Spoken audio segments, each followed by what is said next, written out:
Yo. What's up, guys? I got lasered. It's horrible. It hurts. It itches. It oozes. Look at all the blood. Oh my god. Ugh. That's it. That's all the money. Gone. That's all the money of the year. I'm Susan Winter. I'm so happy to have you here today. Wonderful subscribers and supporters, thank you so much for coming back and always giving me such awesome comments. And for those of you who are new, please listen. I hope you like what you hear. If so, click the subscribe button. That would make me very happy.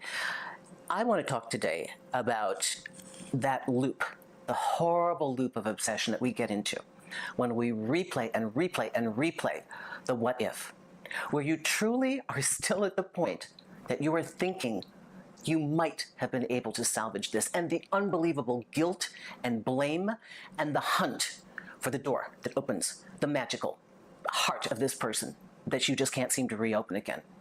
This is such a dangerous loop, and I have had clients stuck in this. I've had some I've been able to get out in one session. I've had some I've been able to get out in a couple sessions. I have others that no matter what I have tried, they have somehow mentally locked themselves into a framework of ruminating and getting stuck over what if, thinking that there's another answer coming. I have a harsh truth I have to explain to many of you, not because I want to hurt you, because I want to help you, but sometimes it is what it is. And it was whatever it was, and it's no longer happening. And that is the truth. And the answer to what if is what it is right now. Thinking, if I had one more chance, if I were more compelling, more attractive, more conversational, maybe if I'd been better in bed, maybe if I'd shown up better that day, maybe if I didn't have the pimple on my face, maybe if I'd had my car cleaned, maybe if I'd had this, I didn't show well, I didn't get a chance. When are we going to start flipping the script? When are we going to stop yearning and wanting and craving and needing the one who was temporarily infatuated and turned away?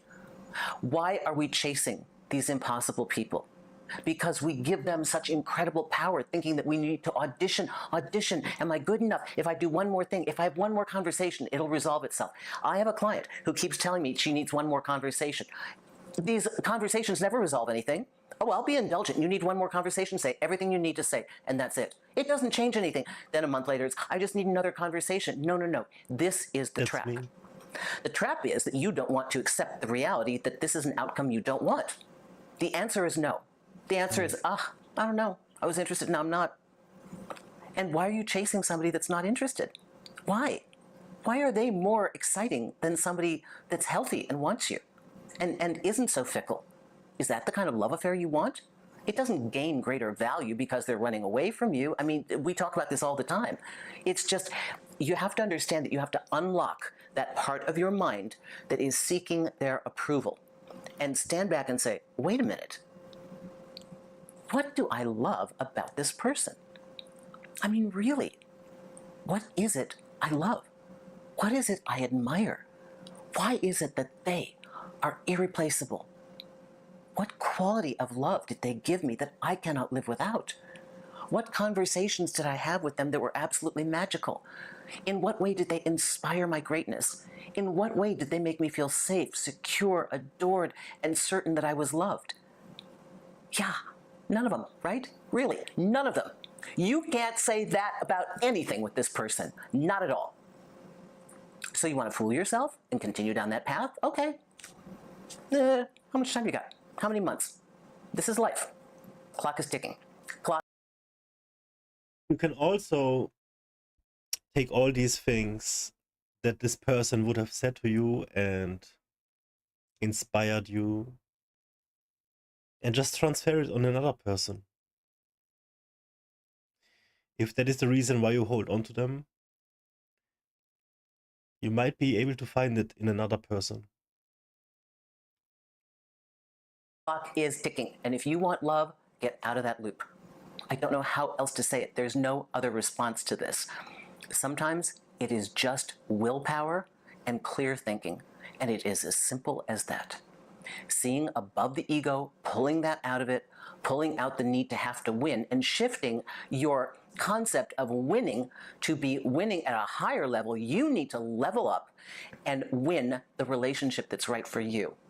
I hope this helps everybody that's stuck in that loop, because boy, that is, for me, it is so painful to watch. I would not give this video a thumbs up. Definitely not thumbs down, because I love her so much.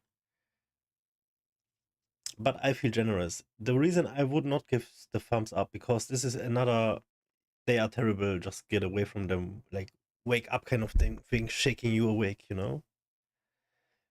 Because the way I explained, I think I like it better when you take these positive features and you find it in somebody else. Because that is pretty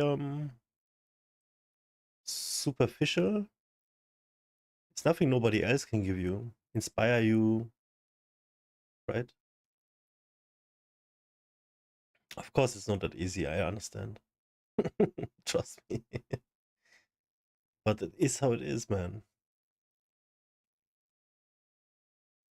My clients go through this, and believe me, that door, you can But I gotta unlock put on it pants. just as simply. Just please, if this has meant something to you, listen again, watch this again, watch it again, fill your head with that information, because you probably don't even really know this person that well, and I guarantee you they really didn't show up in a meaningful way. Okay? It's the dream, and you know, those of you that know my work know exactly what I'm talking about. You're going to get the dream. You got to replace the person. That's the way to do it. Susan Winter, Yep, for SusanWinter.net. Thank you for being wonderful followers and so keep the dream, supportive. replace the And purse. if you would like to have communication with me, sign up to the newsletter on the homepage. That's awesome. I'll include you in some free things that are coming up. I've got wonderful, exciting new information for all of you, and you won't know it any other way. So that's one. And two, if you want to work with me, check out the consultation page. I have a number of different ways to do so. Thanks, everyone. Take care.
Oh, what's it doing to me?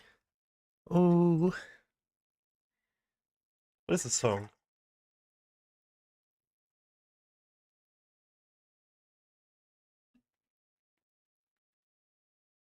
How much to see those glutes?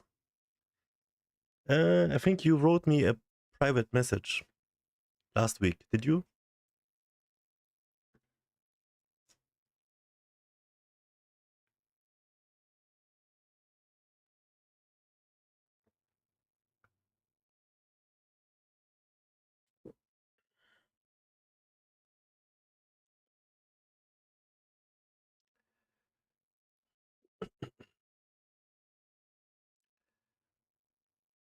There's no private message on Kick.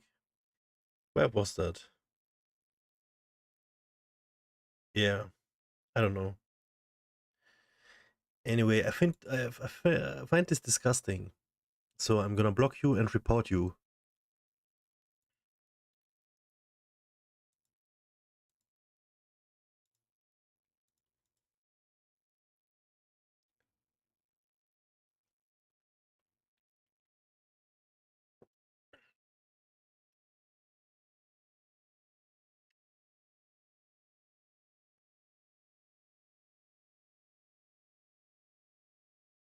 Only perverts and bots on the internet.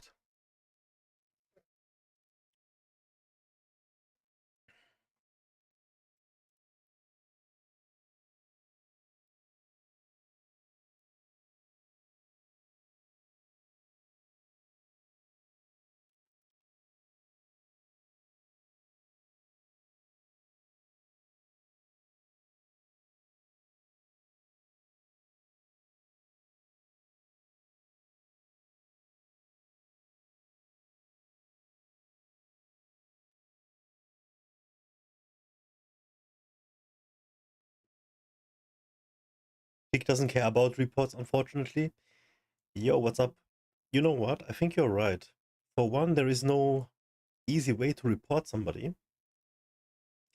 Like, I don't find a button or anything. When I click on the name, there is nothing to report them. So the last report I did was via email, and I immediately got like a reply back, which they would like further it to whoever is in charge. But I'd love to believe they do something about it, because there's some weird ass people, especially on Kick. And I'm really not sure if I want to continue doing anything here. It's like really weird. Very hateful comments. Like, I don't even know. Why would you say these kind of things?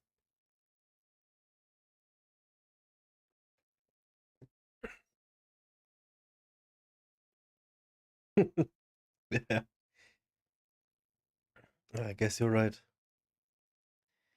Yeah, what's up, by the way? Hello. We're gonna watch a bunch of mental health clips. And yeah, that's what we're gonna do. Beautiful soul, thank you very much. A bunch of mental health, self-improvement stuff.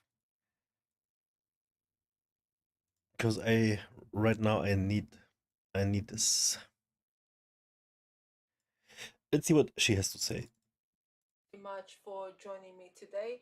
Today I'm going to be addressing three main challenges in self-acceptance due to childhood trauma and how to heal them. Thank you very much for joining me and joining this channel. If you are here, I'm going to be free to assume that you have experienced some kind of trauma, neglect, abuse in your childhood, and you've been guided here to hear certain wisdom so you can absorb and you can heal and free yourself from negative beliefs, limiting beliefs, pain and suffering that you might be experiencing at this time in your life. I'm also assuming if you are here, you're also going through some kind of awakening process. You're awakening to your potential, to your power, and something inside of you is nagging you to look If they into speak your very slow, childhood we trauma have to and see increase how you the can heal, speed how a you little can bit. free yourself from other people's really projections onto you and free yourself from, as I said previously, from pain and suffering. So I'm going to mention three main ones, main challenges. There are many, three main ones, and I'm going to give you some tips how to actually heal and how to go around them. So the first and big one is internalized shame and feelings of low self-worth. That's not surprising. Early experiences of criticism, neglect, or emotional invalidation can create deep-rooted feelings of unworthiness, making self-acceptance almost impossible. And the reason for it is when we are born, when we are reincarnated into our beautiful bodies, we are completely self-assured. I mean, have you ever seen a baby or a very young child who is not self-assured? It's not possible. So what happens further down the line if you have experienced any kind of abuse, any kind of neglect, any kind of if you were given conditional love that has some kind of conditions attached to it, or if you've experienced neglect, like emotional, if you didn't have parents or carers who are emotionally available to you, then you have naturally started to develop unhealthy ego that told you that you are not good enough, that you are not worthy of love, and you are not worthy of abundance, prosperity, or anything like that, really. And with that trauma, with that abuse comes shame. It's deeply rooted in any child, in any adult who has experienced childhood trauma. And that shame is as a child, you have learned that you are not good enough. So there's a huge shame attached to it. You are hiding now yourself. You're hiding your authentic self as a grown up because you truly, honestly believe that there is something fundamentally wrong with you, and you are ashamed of yourself. You are not only you're ashamed of yourself as your being, you're also ashamed to say that you were abused. You're ashamed to be seen as a victim, perhaps, because subconsciously you're thinking, if you're seen as a victim, if you were abused, if you say that you were abused, then that the subconscious belief thinks that other people will think that you are worthy of being abused, that there's something really, really wrong with you. And that's so deeply rooted that sometimes it's extremely challenging for many survivors to actually come out and allow themselves to be seen so they can free themselves. So the way to Yeah, we are actually past this go point. about it I'm is to basically practice crying in front of the self-compassion camera, so by it's all speaking good. to yourself with kindness, to challenge negative self-talk with affirmation, and to engage in inner child work to offer love and reassurance to your younger self. Also, in those instances, it's very beneficial to speak to a therapist that you trust, to spiritual guide that you trust, because those emotions can be sometimes quite challenging, I feel, because shame can be rooted on such a deep level that we honestly believe that something is fundamentally wrong with us, that we are wrong as human beings. That's of course not true. It's a projection of people that we have met in our childhood, and it's a projection of our unhealthy ego that we were actually forced, so to speak, to adopt and to create so we can survive our childhood. But now that we are grown up, it's absolutely okay for us to allow ourselves to say those beliefs are not true. Those beliefs are illusions. In the end of the day, they're just beliefs, and as such, they can always be changed. And they can be changed, as I've said, by practicing It's a small free channel. I leave a self-acceptance. That's absolutely crucial. sub. Self-acceptance, I want to see unconditional what she does with self-acceptance, this. self-love, to acknowledge with courage and dignity what happened, and to admit to yourself finally, once and for all, that what happened to you when you were a child was not your fault, and there is absolutely nothing wrong with you, and there is nothing shameful about you. Now, another challenge in self-acceptance is fear of rejection and fear of abandonment. When love was conditional in childhood, self-acceptance felt really, really risky, because you truly felt if you show up as your authentic self, you would not survive. Really, that's what children truly do believe on some subconscious level. So we had to reject ourselves, abandon ourselves in hope that we're going to be accepted, and that rejection and abandonment fear follow us up into the adulthood. So to heal this, well, we need to build self-validation. So we need to self-validate rather than asking and searching for validation outside of ourselves. By acknowledging, so we self-validate by acknowledging our worth without need for external approval. Second one is to set healthy boundaries and cultivate relationship with those who support our authenticity. If we are surrounding ourselves with people who are not supporting our authenticity, what we are saying to yourself, what message we are actually giving to yourself, is that our authenticity isn't worth knowing, isn't worth seeing. So we are still hiding, and that hiding is extremely tiring. It's debilitating. It can be totally exhausting. So fear of rejection and abandonment by society, by friends, by colleagues, by partner is real. It really is real, but we don't want to live in fear. We need to free ourselves from it. And we need to know and acknowledge to ourselves that our authentic self is the most beautiful self that we can foster. No mask in this world that we have chosen to carry to hide our authentic self is as powerful, as beautiful as our true authentic self. And once you start this healing work, once those masks start dropping off, your ego identities and your ego realities, you're gonna suddenly, excuse me, realize, oh my god, those masks were just extraordinarily heavy. They're heavy, and they're only bringing pain and suffering. And once they start dropping off, first you're gonna be Guten confused, Tag. obviously, because you're gonna be thinking, who am I now? Once they start dropping off, your true authentic self is gonna start showing up. And I hope in those moments you're gonna choose your authentic self. You're gonna see how free actually and beautiful you choosing your authentic self actually is. Now the third challenge is that due to childhood trauma, we disconnect from our emotions. We disconnect from our emotions and from our true self. So trauma can cause emotional numbness, emotional numbness or suppression, making it difficult to connect with the true feelings and desires. So when we are in a place where we feel we cannot be our authentic selves, then obviously our feelings reflect that state. So our feelings are not authentic either, and the desires that we're experiencing are not authentic. But what happened in those situations is because we've been so programming by the trauma, neglect, etc. We have adopted belief where we truly believe that those feelings and desires are true for us, that they're actually coming from us. So once we start a healing process, then we realize that not only our identities are not ours, that our reality isn't ours, but that our emotions and our beliefs are not ours either, that all of it is just false projection. So to heal from disconnect from our emotions and true self is to reconnect with our true emotions through mindfulness. Through journaling is so important. Through journaling, you're really gonna find, if you dig deep, if you Yeah, allow yourself journaling to is go quite deep, you're gonna good. find out who who you are authentically. And somatic healing practices are really, I think, very beneficial because trauma lives in body as well, not just your mind and your energetic field, but in your body as well. So somatic healing practices like breath work or movement therapy, shaking therapy is really good. And allow yourself to feel and process emotions safely. That's really important. It's So all those basics. any emotions that come your way, you allow Nothing new yourself for to me in this video, sit for with them sure. and to fully process them. And the reason for it is I like that, as I said, to realize this trauma imprint lives in the body as energetic body, like in your because energetic I am field. advanced And by now. feeling your emotions fully and completely, you are transmuting that energy. That energy does not want to. Was geht, That energy does not Jinko? really want to be in your body because your body is rejecting it. Jinko. It's heavy. It's unpleasant, isn't it? It's like it's causing contraction. It's causing even illness, serious illness in some cases. That energy really wants to be That's how you rejected get cancer. by your body and transmuted into light, but it cannot be Durch Stress transmuted kriegt man if you Krebs, don't ne? allow ourselves to sit with our energies and sit with our emotions. And once you start sitting with those energies, sitting with those emotions, you're going to feel yourself transmuting them. You don't need to do anything. They're going to transmute themselves naturally by themselves. You're going to be experiencing yourself as a light being, and that's what we are referring to when we talk about in spirituality, releasing energetic blockages. That's what it is. That's what it refers to. You sit with your emotions. So I hope this video was helpful to you.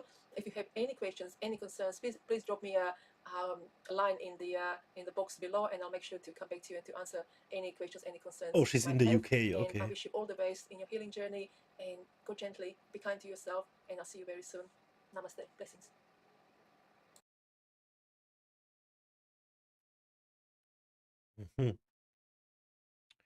Wir machen jetzt momentan auch einen Kanal auf Deutsch, nur Deutsch, YouTube, der genau um das hier alles geht.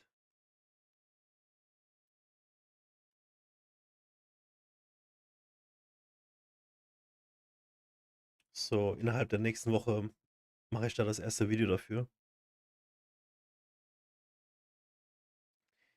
I leave a like and a sub. I want to see what she does here with this channel.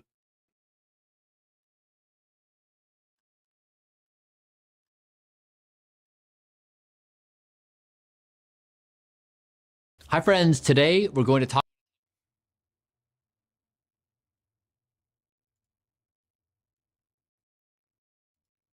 Let's see what Brian has to say. How to live longer than 99% of humanity. I'll sub.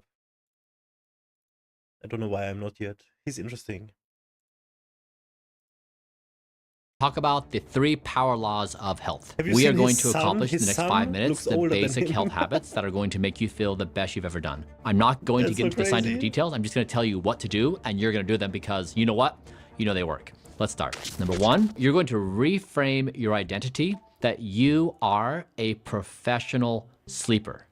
That means you're not going to sleep when it's convenient or when your show is done or when you're finished playing with your friends. You are going to set a bedtime and meet that bedtime every single day, and you're going to follow some health habits. So there's 5 things I want you to do. Number 1 is eat earlier and lighter in the day. So for example, if your bedtime's at 10 p.m., have your last meal of the day at 8 p.m., and then try 7, and then 6, and then 5, and try pushing it back earlier and earlier and watch your sleep improve. Find your right timing, but you will learn that the earlier and lighter you eat, the better you will sleep.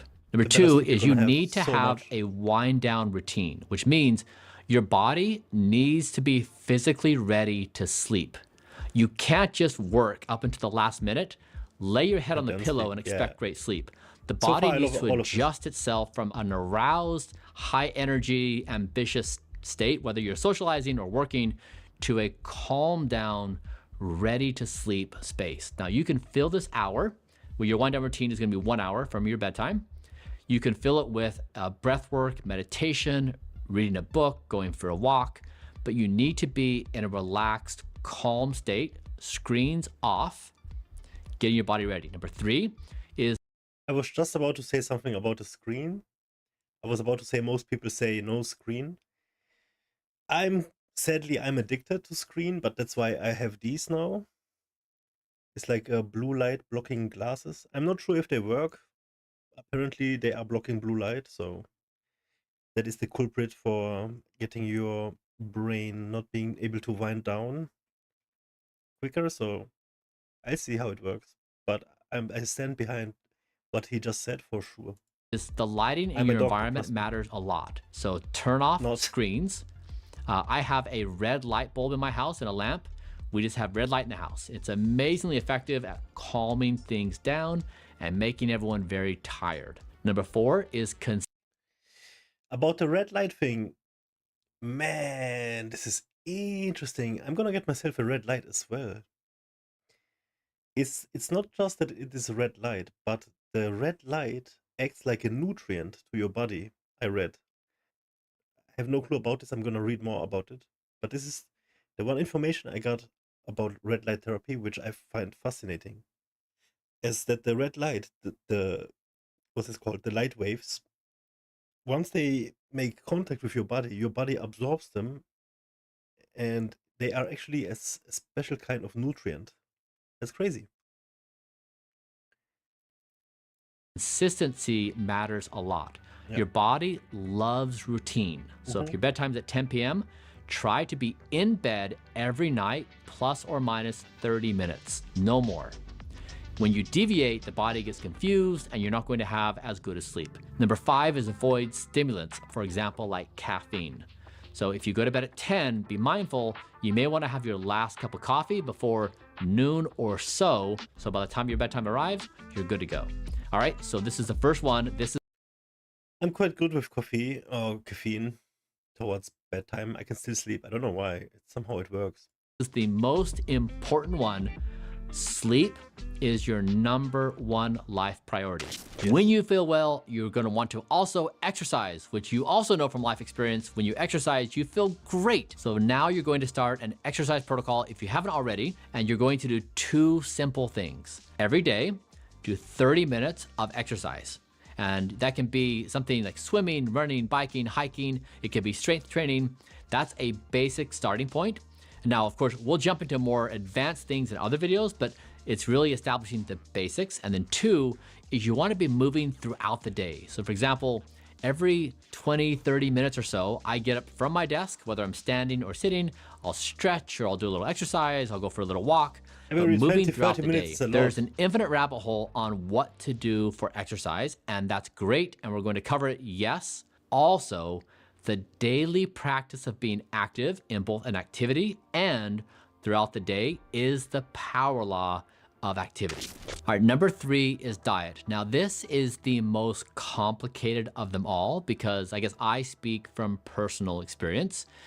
Food is a place we go to self-soothe, and it's also a source of addiction and Yes, all yes, sorts yes. of emotional problems. This I have been weekend there, was and I very know how soothful. complicated food is. I was trapped. And so the reason why it's number 3 is because if you're well rested and you exercise, we all know the feeling we have of wanting to eat well. So it's nice to have those 2 pillars in place versus if you're not well rested and you're not exercised, it's so much easier to be naughty.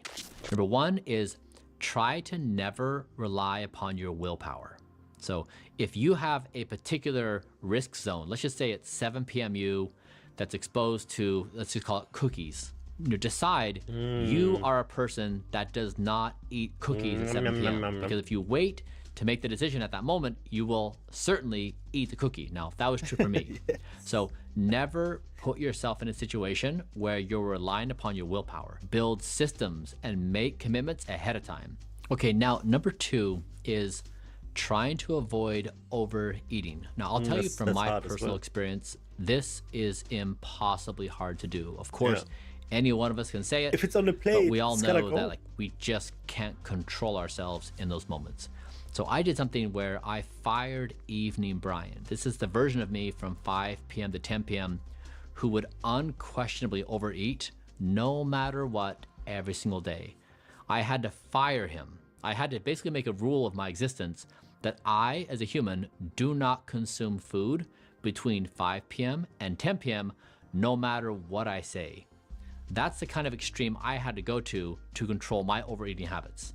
Now, I think a lot of us probably share similar behavioral profiles. So this solution may not work for you, but the point is, this is a struggle. It's real.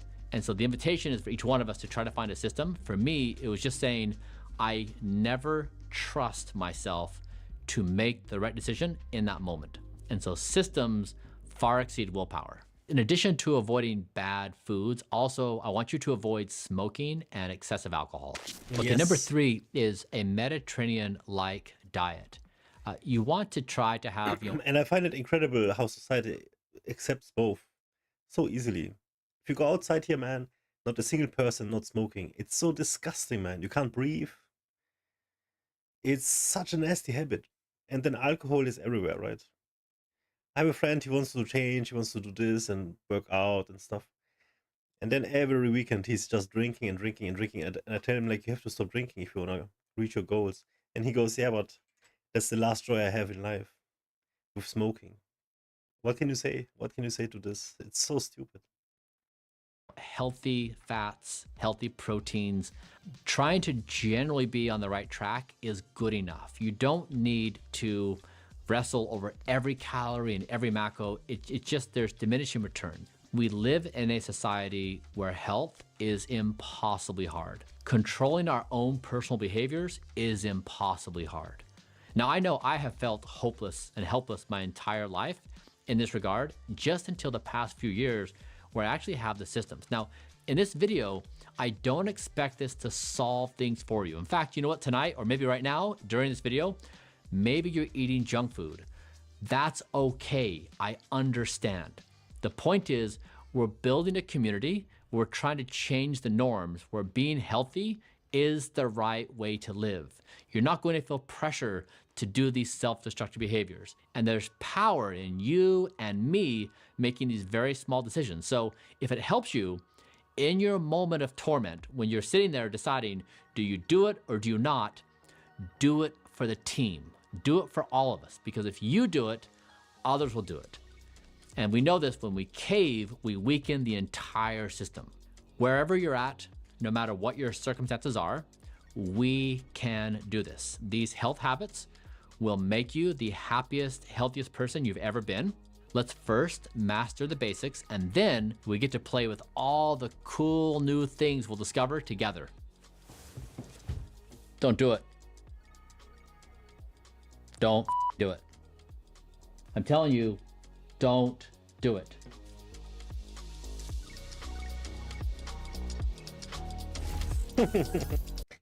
I wanna emphasis on his point of eating a Mediterranean diet. Mediterranean diet focuses on whole foods like fruits, vegetables, whole grains, legumes, nuts, and seed. It emphasizes healthy fats, especially olive oil, and includes moderate amount of fish, poultry, and dairy. So fish is meat, poultry is like chicken, right? And then red meat is eaten sparingly, but it is eaten, and that is exactly what I have found out by myself throughout trying all kinds of diets and how I feel and everything. You gotta be eating meat, and it does not mean that you have to be carnivore or eat too much meat. It's just you need some healthy animal proteins. Oh, das ist die Bratte. Wie geht's, Bratte? So, Mediterranean diet, also my absolute favorite, most favorite diet, I think. Yeah, pretty much number one. Yeah. Next to, like,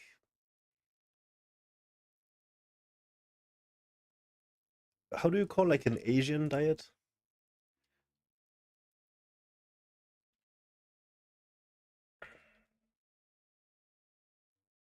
Let me see.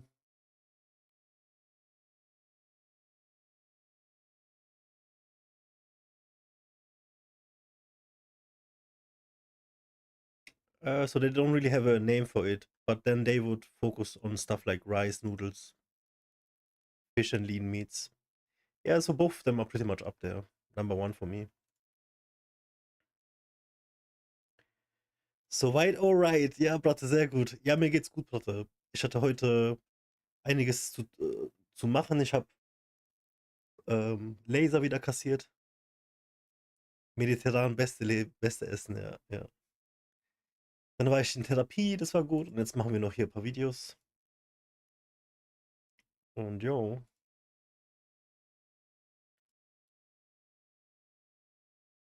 Impulse, das, was du hörst, siehst, das, was du empfindest, Kommt es aus der Kopfgegend, also dem Gehirn oder dem Ego?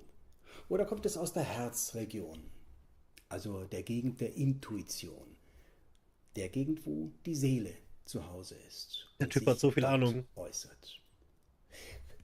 Ich will nur ganz kurz sagen, der Pierre,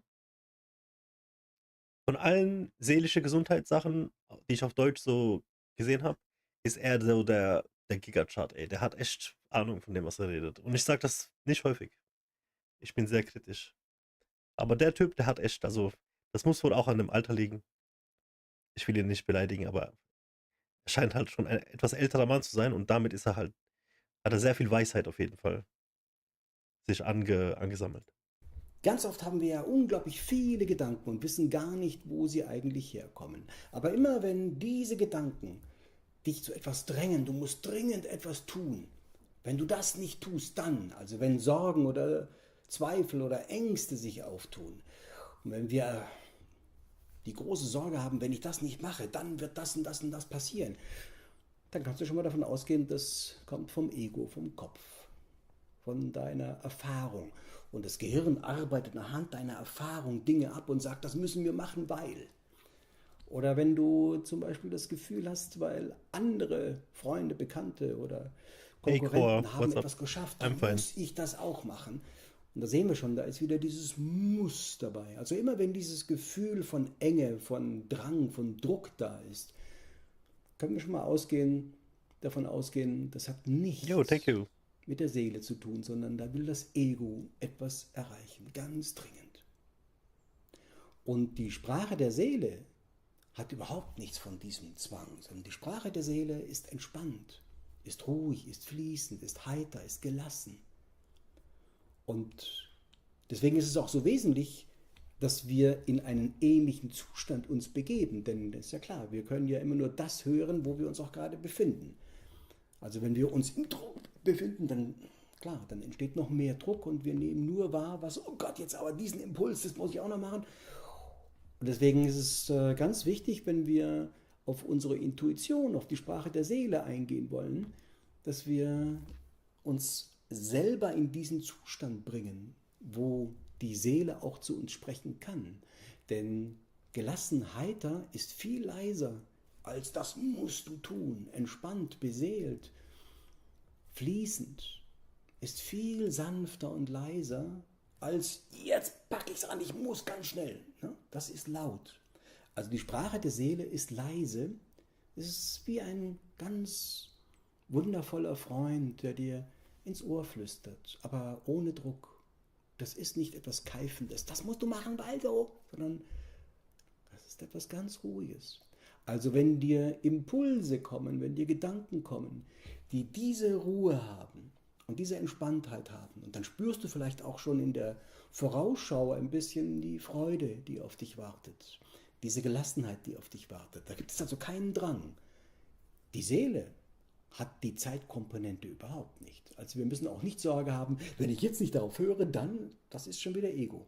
Dann will das Ego, jetzt musst du ganz dringend bitteschön auf dein Herz hören. Kommen wir nicht hin. Also wir kommen in die Sprache der Seele, kommen wir nur, wenn wir uns auf dieses Energiefeld einlassen. Das bedeutet, einfach mal sich ruhig hinzusetzen und einfach nur zu lauschen. Was kann da kommen? Und auch da nicht zielgerichtet, so jetzt möchte ich aber wissen das, sondern einfach entspannt da sitzen und nur zu lauschen, was kommt. Und dann kommen natürlich zuerst die ganzen lauten Gedanken. Aber dahinter, lass die doch mal vorbeirauschen. Okay, Dankeschön, das ist Ego, Dankeschön, das ist Gehirn, Dankeschön, ja, Kopf, alles klar, habe ich verstanden. Und irgendwann mal lässt das nach. Und wenn du merkst, das geht noch nicht, dann leg dir Musik auf, leg dir irgendwelche ganz wundervolle spirituelle oder Yoga-Musik auf, die dich in einen sanften Fluss bringt. Und dann gehst du einfach nur hinein und spürst hinein.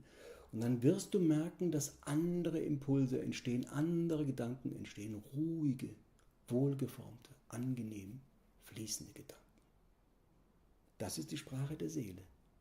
Und wenn du diesen Gedanken folgst, wirst du sofort merken, dass das eine ganz andere Qualität hat. Wir haben also einen Ratgeber in uns. Und dieser Ratgeber ist immer zur Verfügung, wenn du dich auf diese Ebene begibst. Also, setz dich mal ganz ruhig hin und entspannt und dann hörst du einfach nur auf die Sprache der Seele. Du wirst feststellen, wie ruhig und gelassen und angenehm und fließend das ist. Und wenn Immer du fantastisch. darauf hörst, wirst du feststellen, dass du plötzlich in deiner ganz persönlichen eigenen Sinnhaftigkeit des Lebens dich befindest. So, Ist doch live auf Twitch. Auf Twitch, auf Kick und YouTube. Wenn das Video Und dir eigentlich gefallen auf hat, dann TikTok teile es mit auch. ganz Also auf vielen anderen. 4. Gib mir einen Daumen Aber nach TikTok oben, macht abonniere den gerade Fax. Kanal und Warte, ich habe auf YouTube einen neuen Channel aufgemacht. Der ist komplett auf Deutsch. Und da geht es nur um seelische Gesundheit. Und ich zeig dir mal den Namen und das Logo. Aber ist noch kein Video drauf. Das mache ich jetzt im Laufe der Woche. Und dann, das wird mein Nummer 1 Channel. Da werde ich ganz viel Arbeit reinstecken.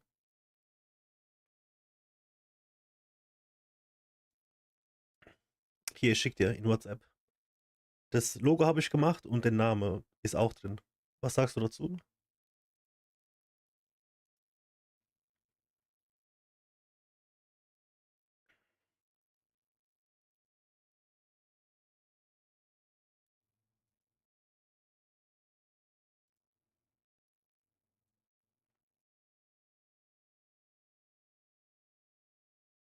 Dann mache ich so Videos wie der Pierre.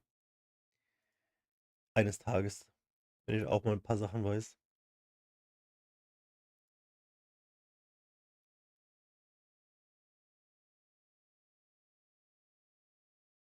It's neuroplasticity, which is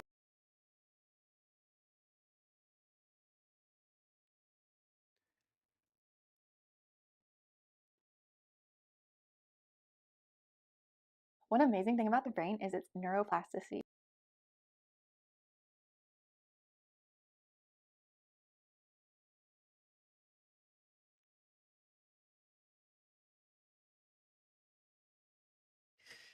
Findest du gut?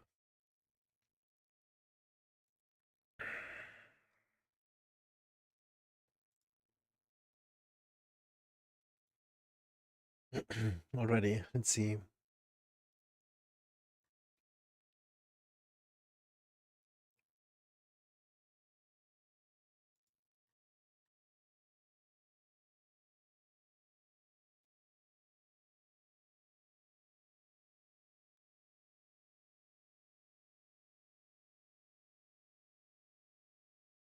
Which is defined as the capacity of the brain to develop and change throughout life. Brain rewiring asks that we change our thought patterns in order to bounce out of the stress response quickly instead of getting stuck there and looping on negative thinking patterns again and again, which causes more stress and can lead to health challenges and symptoms. Hey, have you heard of brain rewiring?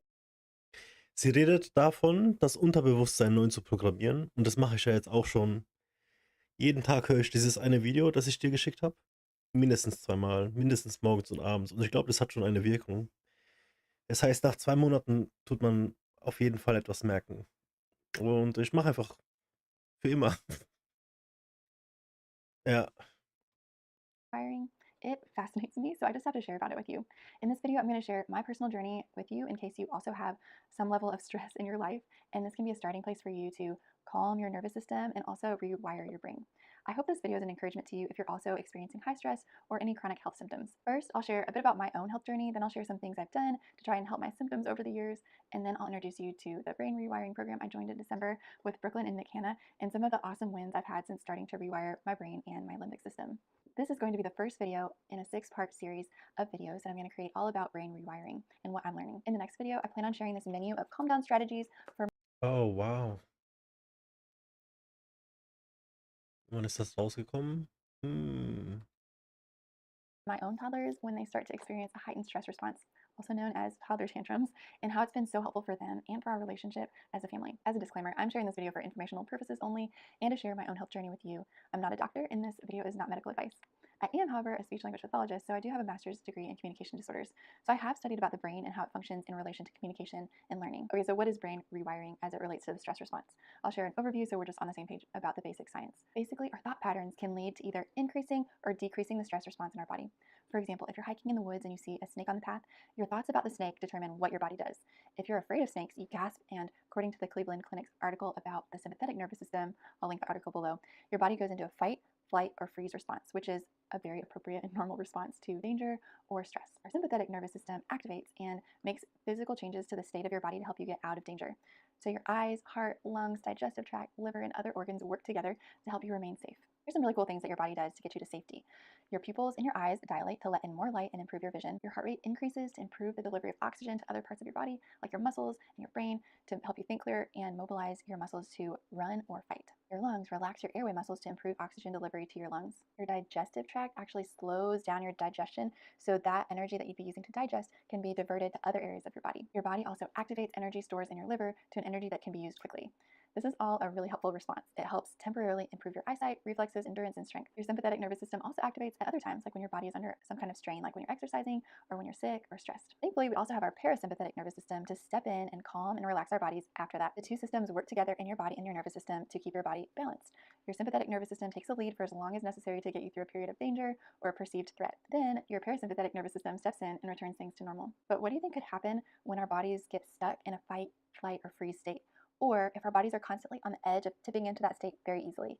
As you can imagine, our bodies aren't built to sustain that level of stress for long, extended periods of time. What I'm learning now is that our thoughts can keep us looping in that stress response long after the perceived threat is gone, which keeps our bodies in a chronic, heightened state of stress, which can, as you can imagine, lead to many types.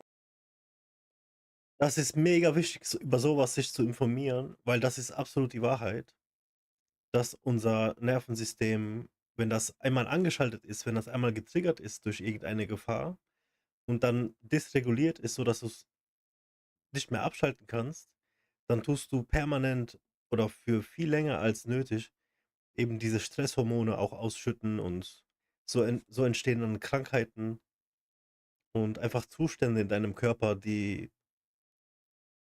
da nichts zu suchen haben, weil es keinen Grund gibt, in so einer Stresssituation zu sein.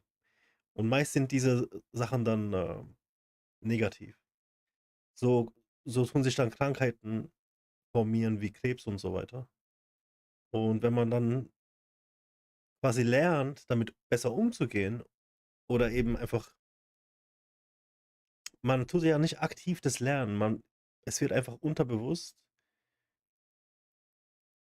tut man quasi anlernen. Ich weiß nicht, wie ich das sagen soll. Man kriegt einfach unterbewusst, ist man damit fähiger umzugehen und somit dann eben das parasystematische, oder so heißt das, Nervensystem anzuschalten und somit zu relaxen zu können. Verstehst du, Platte? Ja. Of health challenges. For a personal example of my own sympathetic nervous system kicking into gear, someone close to me has asthma, and the sound of their coughing makes me remember the past 2 years of their off and on sickness, and they weren't diagnosed with asthma until very recently. When they start to get sick, I hear their barking cough sound.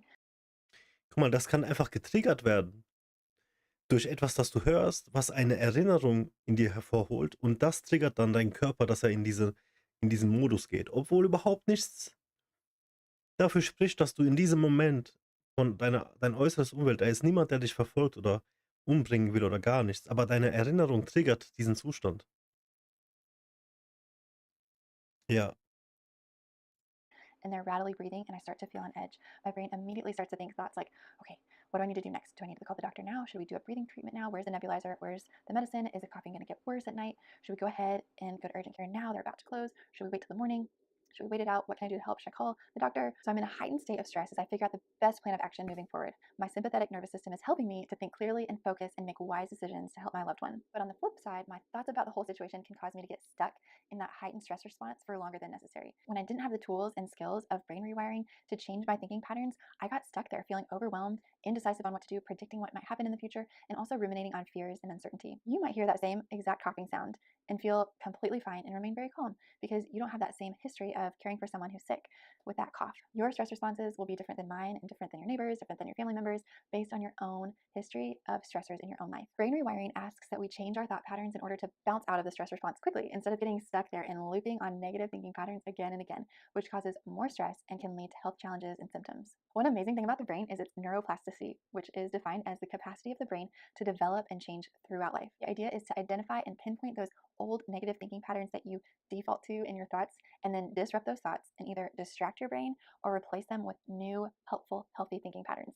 That's why it's called brain Replace. rewiring. You're trying to create new default neural pathways. I like to think of neuroplasticity like you're sledding on a snowy hill in the winter, and the very first time you have an experience, you go down the hill in your sled and you create a track in the snow. And that track is smoother than all the other snow. So you can go down that track faster the next time you go down the hill. So you walk up the hill again and you go down the hill in that same path. You're creating a groove in your brain. You're creating a neural pathway, a neural network in your brain that is an easy and familiar path. This can be a great thing. Like when you're learning how to drive, you're learning a new pathway in your brain, but eventually it becomes so automatic. You've gone down that snowy hill in your sled so many times that you don't have to think about all the different steps of turn signal, driving, looking in your mirror, pressing the brake, shifting gears. It's all more automatic. So it's helpful in that way.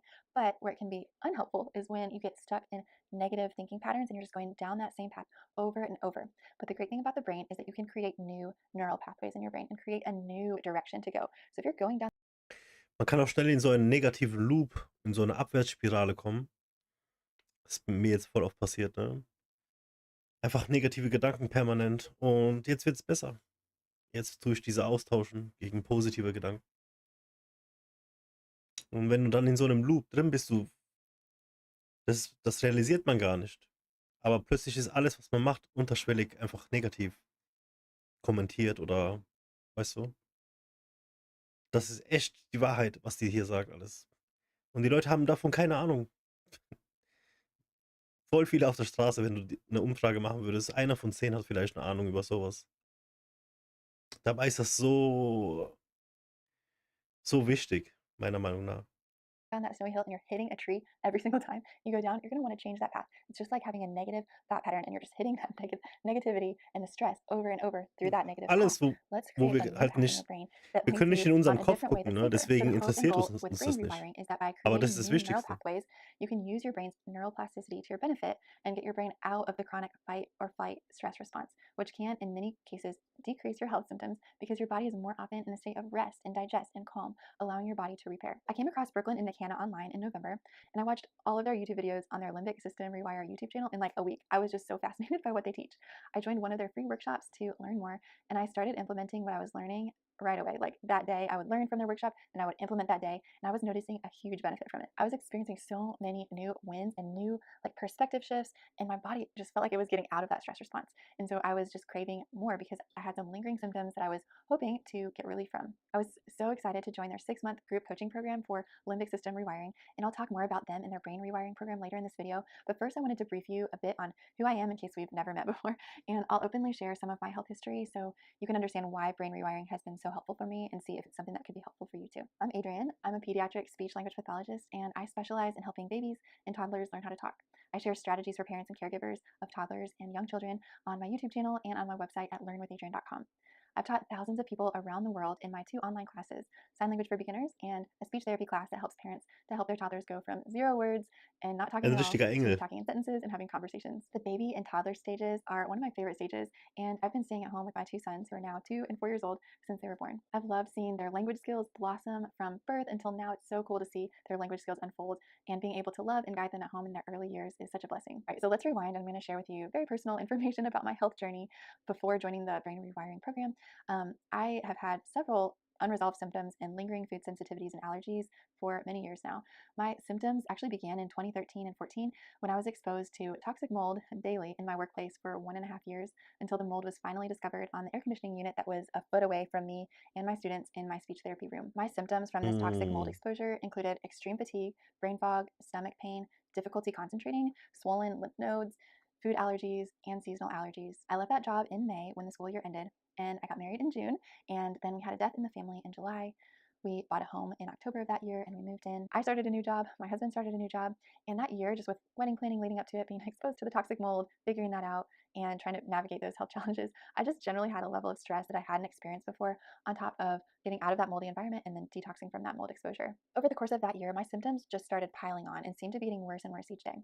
I had headaches, fatigue, itchy skin, congestion, very low energy, tenseness in my neck and shoulders, difficulty walking for very long distances without getting a pounding headache and an earache. I would get bloated after eating. I was really lethargic in the mornings when getting out of bed. I just like never felt rested when I would wake up. My eye would sometimes twitch. My jaw started popping when I would yawn. I had these like little tiny bumps on my face, not acne, but just like tiny little bumps on my forehead. I remember I had frequent feelings of sadness and overwhelmed that weren't related to my circumstances.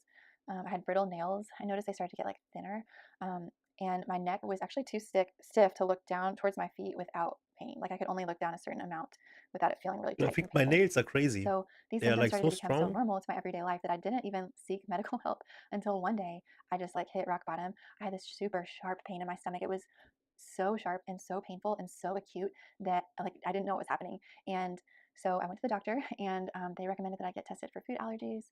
And when I did, I tested allergic to over 20 foods. And I also had environmental allergens, lots of seasonal allergies, of course, a mold allergy too. So the plan of action was my allergist recommended taking out all the foods I tested positive for. And after a month, seeing if my symptoms improved. I saw no improvement at all after taking those foods out. It was really stressful to try to figure out a whole new way to eat and like starting to become fearful of foods, thinking they were going to cause an allergic reaction. So I was referred to a GI doctor, a gastrointestinal doctor, who recommended scoping me to see if I had intestinal damage because of the Magenspiegelung sharp stomach gemacht. pain. So war es I bei mir researched a auch. little bit more about that and I decided not to get scoped and instead decided to take a celiac genetic test. Many signs were pointing towards potential celiac at this point. I tested positive for 2 of the genetic markers for celiac. So I did decide to take out Ich habe auch Panikattacken wegen Chillen. Da kann ich dir nichts dazu sagen. Da musst du einfach mit Chillen aufhören. Ganz ehrlich. Du weißt es selber. gluten in January of 2015 because I didn't want to trigger the autoimmune condition and I wanted to see if that would help me. So I've been off of gluten completely since January of 2015. And I did notice that my headaches and fatigue got a little better, but my stomach pain and bloating was still present. And at this point, through my research and talking with doctors, all signs were kind of pointing to leaky gut as the root issue. The book, The Autoimmune Solution, was recommended to me, and I learned in that book how to heal my gut by taking out all the foods that are considered inflammatory and focusing on eating foods that are anti inflammatory. So I started the autoimmune protocol meal plan for 30 days in June of 2015, and I was super strict about it, following it to a T, and I had amazing results within 2 weeks. 97% of my symptoms had vanished. It was amazing. I even like took data on my symptoms, so that's how I know 97% of my symptoms were gone because like I was tracking data on myself based on this book. So it was really helpful. I could tell my body was healing because I had very few headaches. I was gaining more energy. I had way less bloating and stomach pains, and I didn't get that brain fog that I used to get, just where everything just seemed kind of hazy. I felt like I was slow to process new information, but my brain fog was just cleared and lifted. It was just like almost a fog had been lifted from me. Also, I found that I didn't need to take medication for my seasonal allergies anymore. And I started naturally waking up at like 5 a.m., feeling rested, like completely rested. My brain was clear. I had a ton of creativity in the mornings. And that's actually when I started my Learn with Adrienne YouTube channel and I started creating my website and online classes. I did have some lingering stomach issues, so I saw a functional medicine doctor for that. They did blood work, stool tests, and breath tests and discovered that I had SIBO, which is an imbalance in the small intestines. So I was treated for that, which seemed to help clear up some of the lingering stomach symptoms I was experiencing. We wanted to start our family through adoption first and then have biological children after that. We adopted our first son at birth in February of Sie redet jetzt von ganz vielen Sachen, die sie hatte, die durch eine Diät gefixt wurden. Ich verstehe nicht die Connection mit der Neuroplasticity. Vielleicht kommt sie da noch hin. Also sie erzählt uns jetzt einfach, wer sie ist, weil das ist ein Sechsteiler. Wir gucken uns jetzt nur diesen Teil an, aber ja.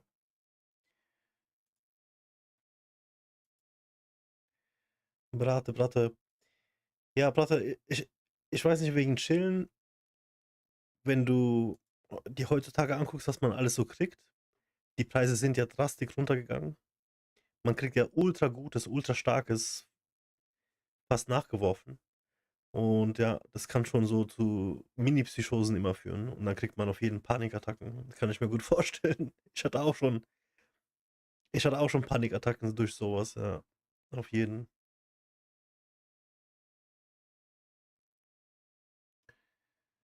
2019. And then in February of 2020, I found out that I was pregnant. So having a 1-year-old and being pregnant during the pandemic was an experience in itself. And I'm sure you vividly remember the various stressors of the year of 2020. Then a week after I gave birth in October, we found out that we would be moving 5 hours away from my husband's job, leaving behind our entire family and community of friends and church community to move to a city where we knew 2 people. We sold our home, bought a home in Chattanooga, and then 10 months later, my husband was able to get a different job back where we had just moved from. So we sold our house in Chattanooga and then bought a house here where we used to live 10 months prior. So we did all that packing, moving, Ja, selling a house, Apotheke, buying a ja. house, all of that with 2 boys under the age of 2. So just thinking about that year and those couple years makes my brain start to like loop in old thinking patterns of stress. And I can even feel my body kind of tensing up right now. So back to my health. When it came time to reintroduce foods that I had needed to avoid for a long time in order to heal my gut, I noticed that I was internally fearful of the symptoms that I used to have when I was at rock bottom before I needed to avoid certain foods. And in Da turn, macht I sie started to jetzt die feel Connection. fearful towards certain foods because I had a negative association with them causing my body pain in some way.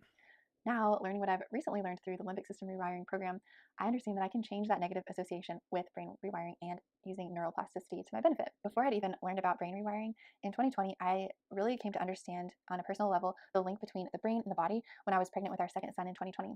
Throughout my pregnancy, I researched and learned techniques for deep breathing and relaxation methods using Christian hypnobirthing techniques to train my mind to breathe effectively for deep relaxation during labor. So I've seen firsthand the benefits of training my brain. The idea is that when the body and the mind are in a completely relaxed state and your breathing is steady and intentional, the muscles and hormones in your body can work the way that they're meant to work during childbirth instead of fearing the process and stirring up a lot of adrenaline in your body, which freezes the birthing process and it tenses up your muscles, which in turn can cause labor to slow down and become more painful because your body doesn't think it's safe to give birth yet because you think like you're in the fight, flight, or freeze mode and you think that you need to like get to safety before you can be calm to deliver your baby. Using those techniques, I was Ich bin able to keine deliver Frau, our aber das son macht Sinn, completely was sie naturally sagt. with no medical interventions, which is what I had hoped for. Having that experience really solidified the brain and body connection for me and helped me to understand the power of breathing deeply in order to help your body calm. Back to Brooklyn and Nakana and their brain rewiring program. I'm so excited to tell you about what they do and how they've helped me already, and I've only been in the program for 2 months. They're a husband and wife team, and their goal is to help people get out of the chronic fight, flight, or freeze stress response and help to rewire the brain so that you can get back to your healthy and vibrant self. I'm taking this information from their website, so I'll introduce Brooklyn based on what she wrote about herself. Brooklyn is a functional diagnostic nutrition practitioner, a cognitive behavioral coach, and a registered nurse who specializes in brain retraining. Her husband, Nick, is a certified Christian life coach who also specializes in brain retraining. Brooklyn got hit with over 20 chronic symptoms after toxic mold exposure, as well as various other stressors. She went to dozens of doctors, both conventional and natural. She had some improvements with functional medicine, running labs, detox, supplement protocols, etc., but she knew something was missing because she was not seeing the results that she desired. She then discovered brain rewiring and neuroplasticity and went all in, giving it her 100% focus. Out of all the things that she's tried, she said brain retraining has made the biggest impact in reversing many chronic symptoms, leading to her recovery. Brooklyn created Ja, her own brain retraining ich bin program auch called all Limbic in System Rewire to help others rewire their brain for health, happiness, and for auf Christ. Gehirn neu Through this whole journey, programmieren. her husband Nick has been by her side, and he has seen it all. Nick Ich has glaube watched her so life fest be daran. completely transformed through brain rewiring in Christ. He's always had a deep desire to come alongside and help people, so Brooklyn trained Nick on her Limbic System Rewire program. They are now both helping others walk in the Spirit and deepen their relationship with Christ and use neuroplasticity skills to balance the nervous system. They now have a baby son, and they'll be passing along their knowledge to him as he grows up. Since I started their program in December, one of the I don't want to be rude, but it's too much information I don't want to listen about people and their family and stuff. most impactful exercises they had me do in their online program is to read the list of 70 old wired loops and tally my score. So, old wired loops are basically thinking patterns that commonly heighten the stress response. I've always thought of myself as a calm person who looks on the bright side of things and sees the positive in people and situations. It takes a lot to ruffle my feathers, but in reading through their old wired loops list, it was a huge eye opener in uncovering the thought patterns that I've internally had that have led to my heightened stress response internally. Externally, I was calm, cool, collected, but internally, man, I had no idea that certain thought patterns I've had running default in my brain were increasing my stress response significantly. So ging es mir. Ich hatte überhaupt keine Ahnung darüber oder davon. Ich habe konstant diese negativen Loops an Gedanken, die einfach permanent im Hintergrund laufen und einfach negativ sind. Und als ich dann das eines Tages versucht habe, mit positiven Gedanken auszutauschen, habe ich gemerkt, wie ich das alle 15 Minuten machen musste, weil alle 15 Minuten diese Gedanken wieder kamen, weil das einfach mein Normalzustand war. Das war vor ein bisschen mehr als 2 Wochen, glaube ich. Und seitdem gehe ich das also richtig heftig an und ich glaube, ich sehe schon Fortschritte auf jeden Fall. Also ich denke viel positiver, das weiß ich auf jeden Fall. Es ist immer noch schwer, aber kein Vergleich. Like significantly. No wonder I was continuing to have internal health challenges. I've learned that I was contributing to being stuck in the stress response by ruminating about symptoms in my mind, predicting symptoms in the future based on foods I would choose to eat and to reintroduce into my meals. I would get stuck in indecision and overwhelm. I would procrastinate. I've procrastinated as long as I can remember. I focus on too many things at once. I have a history of people pleasing and perfectionism and many more thinking patterns that were uncovered through looking at that list of 70 old wire loops. And many more thinking patterns that were just in a constant loop in my mind that I thought were completely normal that everyone else was thinking too. So, since implementing their 7-step process, I've had many wins already. I'm able now to disrupt my old thoughts, like completely disrupt them, thoroughly disconnect from them and then intentionally create new neural pathways, just like that snowy hill Super, when you're genauso sliding will down, ich es creating auch. new neural pathways in my brain Ja, ja. using the tools and strategies that they teach in their program. Their program is a Christian program, which I highly value because the focus is setting our mind on Christ and eternity instead of setting our mind on temporary things in this life that aren't even eternal. There are other secular brain rewiring programs out there that focus on emptying your mind, but this program focuses on filling your mind with truth to replace lies so that your Okay. It's getting a little bit too spiritual for me, but we got the thing. I'm gonna leave a like here for sure.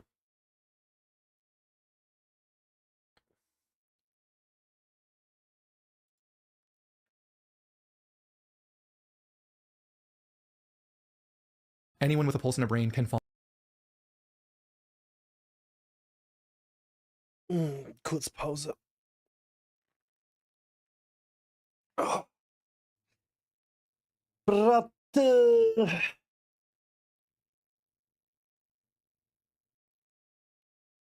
Ich mache noch einen Monat Bulking und dann mache ich wieder Diätplatte, so wie letztes Jahr.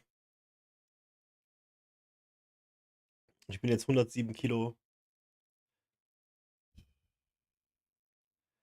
Ich war schon fast 110, diesen Bulk, also diese Massephase, aber ich habe dann ungewollt Diät gemacht. Wegen Depressionen konnte ich nichts essen, voll viel abgenommen. Alles Wasser, Wassergewicht, aber trotzdem. Und jetzt halte ich mich da so um die 106, 105, 107 manchmal. Und noch genau einen Monat, warte. Noch genau einen Monat und dann geht es. Dann mache ich einen Monat nichts. Also einen Monat nur halten. Nicht mehr, nicht weniger. Und dann gehe ich in eine richtig krasse Diät, so wie letztes Jahr. Aber diesmal mache ich nur 2 Monate. Und wenn ich Ozempic finde, dann hole ich mir Ozempic. Ja.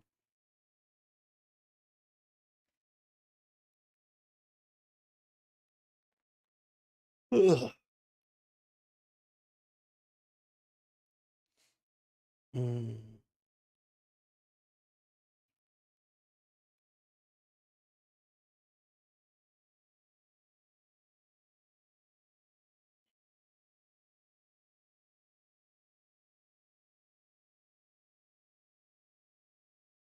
Oh, oh, Ozempic. Mm, mm, mm.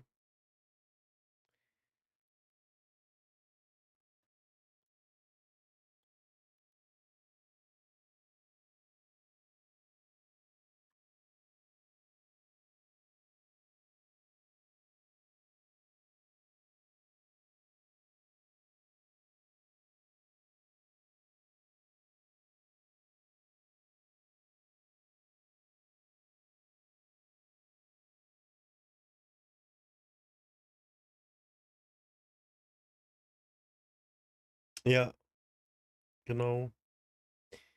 Also angeblich kann man die in Deutschland kriegen, aber teuer. Ich weiß nicht, ob man es in der Apotheke kriegt, aber so 300 Euro. Ich habe heute genug Geld ausgegeben für das.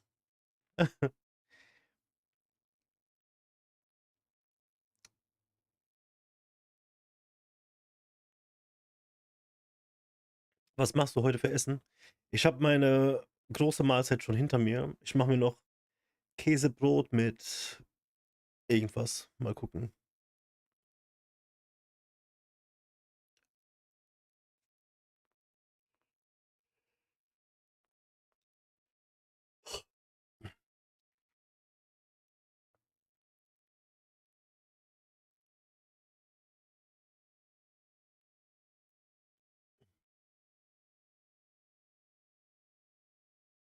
Ich bin wieder so gigamüde, Alter.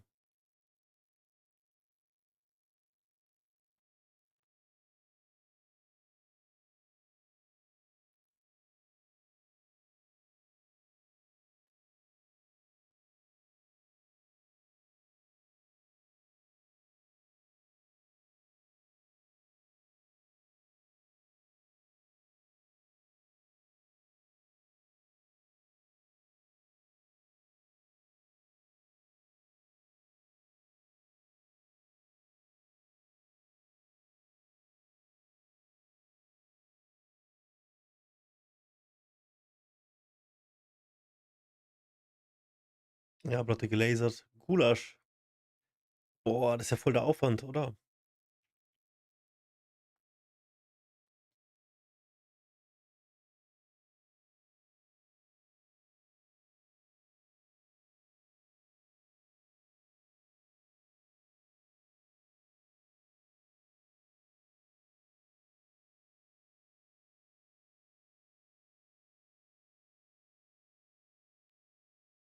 Ich hätte Bock auf einen dicken Gulasch, Alter, und Paprikasch.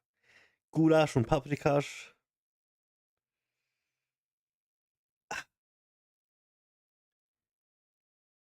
Ja, ja, ja, ja, ich mach mal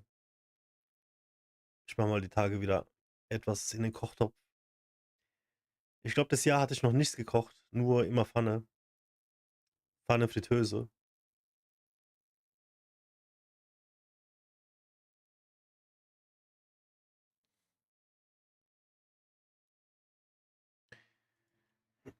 Mein Amazon-Paket müsste bald kommen.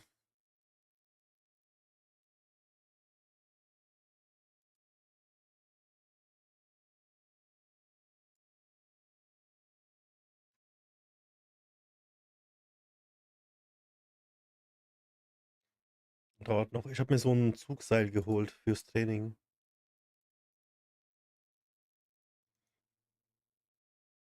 Hast noch im Kühlschrank? Ich komme mal wieder zu dir, Platte. Dann können wir fett chillen. Aber ich bringe meinen eigenen Ding mit, weil ich rauche keinen Tabak. Rate niemals Tabak rauchen, ganz ehrlich.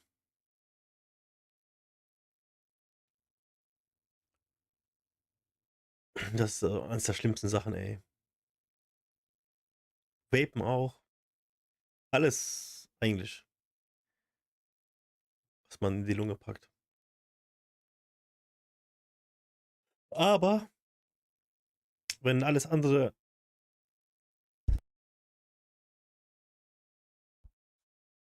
wenn alles andere gut ist, Ernährung, Schlaf,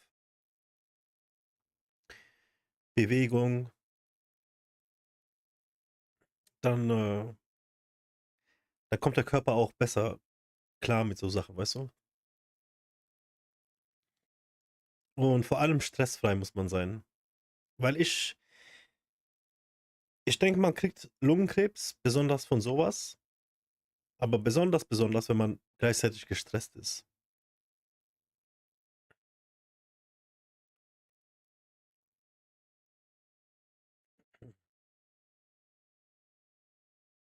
So Widerstandszell, was ist das? Was meinst du, Brotte? Widerstandsseilen? Meinst du, was ich bestellt habe? Nee, ich habe so Ding, ich habe so eine Maschine zum Pushdowns machen und dann habe ich keinen guten Griff. Da habe ich mir dafür einen Seilgriff geholt.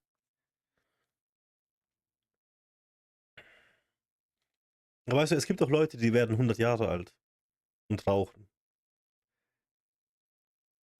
Die haben halt keinen Stress, würde ich sagen.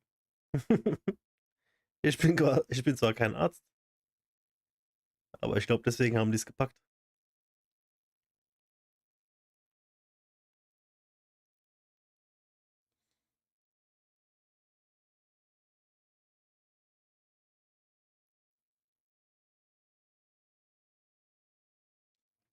Stress, ein bisschen Bewegung.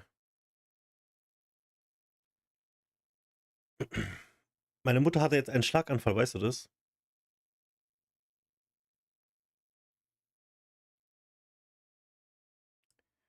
Und das Erste, was der Arzt gesagt hat, was sie nicht machen darf, ist rauchen. Weil das verengert ja die Gefäße. Und wenn du dann dich nicht bewegst, nicht ausreichend trinkst, etc. pp., alles, was ich vorhin aufgelistet habe, dann hast du Blutgerinnsel durch noch engere Gefäße. Das ist vorprogrammiert. Ein Schlaganfall.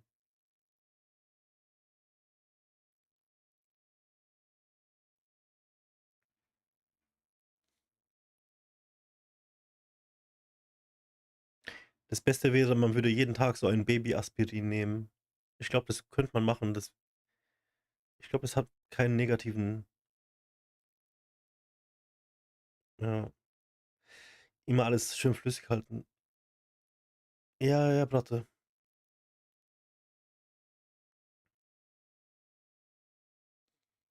Ich bin ja jetzt wieder jeden Samstag Blutspenden. Und ich krieg immer voll Check und alles. Die meinen, ich bin ultra gesund. So richtig fit.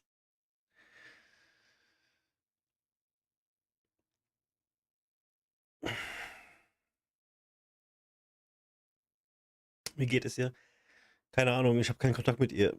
Ich habe ihre Nummer geblockt und alles. Ich will mit ihr nichts zu tun haben.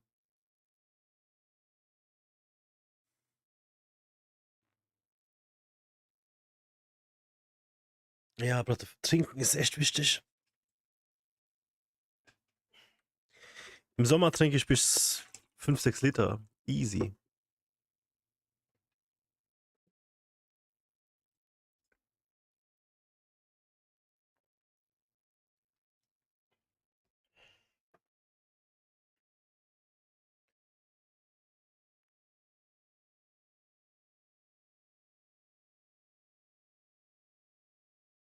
Da bin ich müde.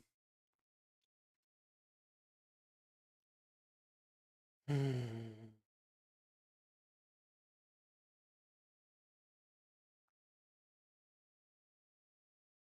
Ich war heute in Therapie und mein Therapeut meint, ich bin auf dem richtigen Pfad. Und als er das gesagt hat, wie er das gesagt hat, ich habe ihm das geglaubt. Ich muss nur auf dem Pfad bleiben.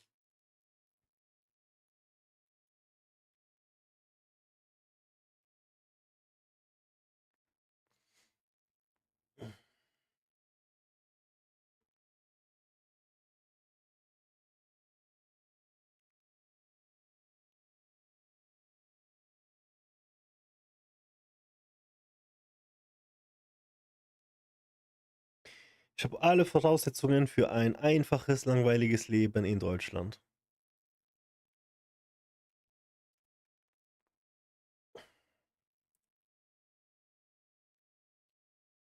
Aber ich werde voll YOLO das Jahr. Ein paar Sachen müssen noch anfangen zu laufen und dann. Ich gehe voll YOLO, Bratte. Ich werde nur noch ein Risiko nach dem nächsten. So wird es sein. Und am Ende bin ich weg.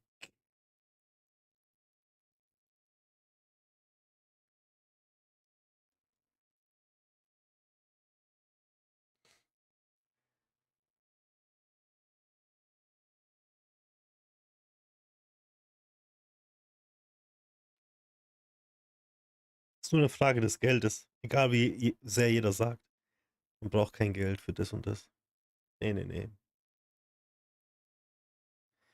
Für das, was ich vorhab, brauche ich viel Geld. Ja, voll, Bratte.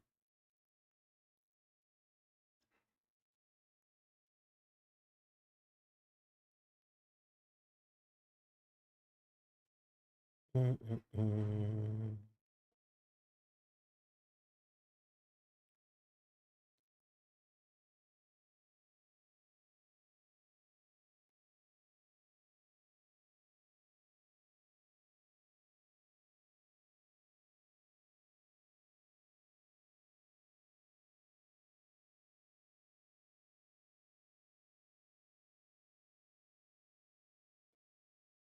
Ich krieg schon Hunger. Hm.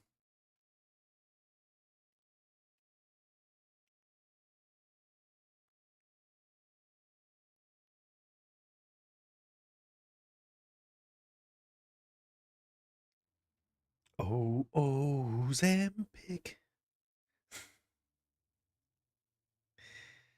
Bratte. Bratte, was wiegst du jetzt momentan? Hast du irgendwas gemacht? Trainingmäßig, diätmäßig?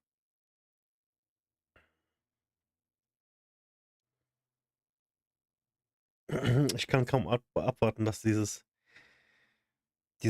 Bulk zu Ende ist, Alter. Ich kann mir das Leben so nicht vorstellen, Alter, so schwer zu sein.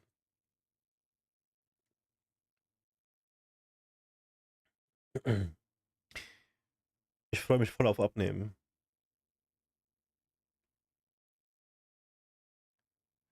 Machen wir so 2, 3 Monate. Bis August muss ich ziemlich fit sein. Da ist so eine Cosplay-Show, da würde ich mitmachen. Aber das muss nicht das Ende der Diät sein. Ich kann dann noch den August.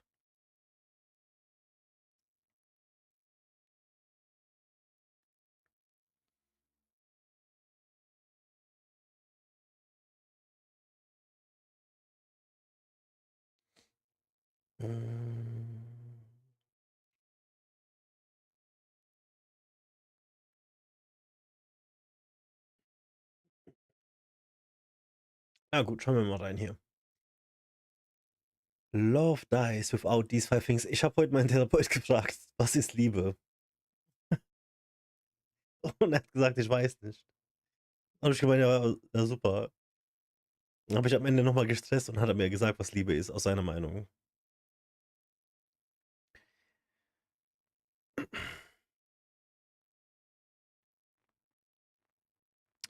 Brate moi. Jedenfalls,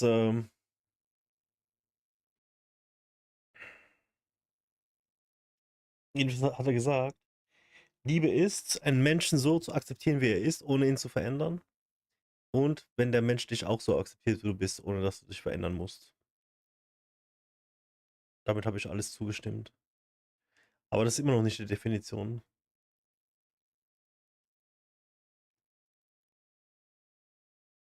Ich glaube, heutzutage weiß keiner mehr, was es ist, weil wir es so überanalysiert haben und überkategorisiert haben.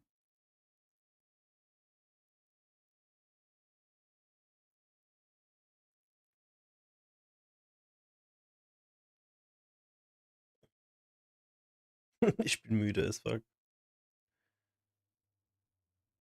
Berater, willst du hierher kommen?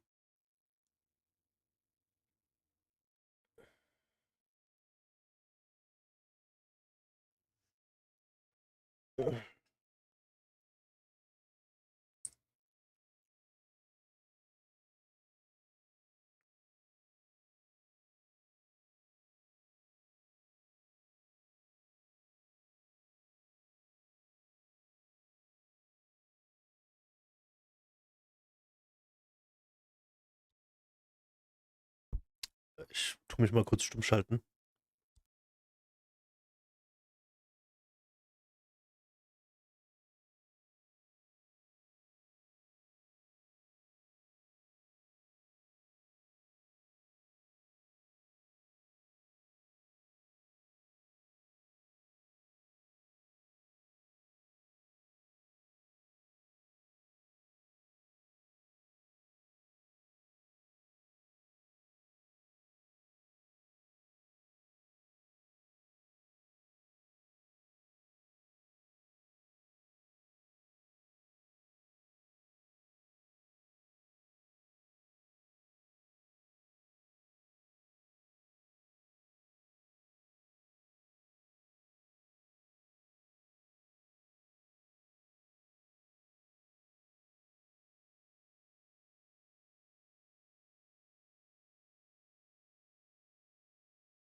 Willst du telefonieren?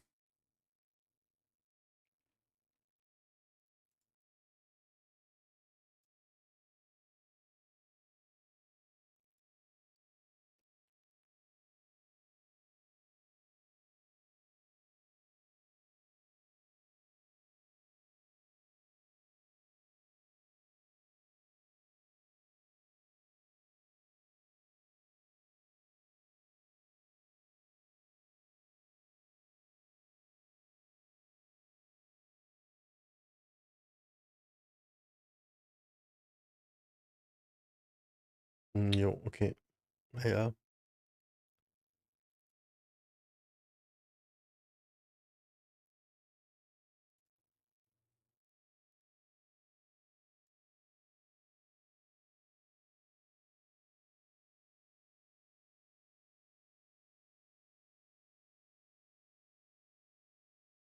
Okay, schauen wir mal. Fall in love happens every single day. But what does it take to stay in love? Because every single one of us is eventually going to want a long-term relationship with someone we feel close and connected to, someone we can count on, someone we can What is laugh with love? and experience the ups and downs of life with.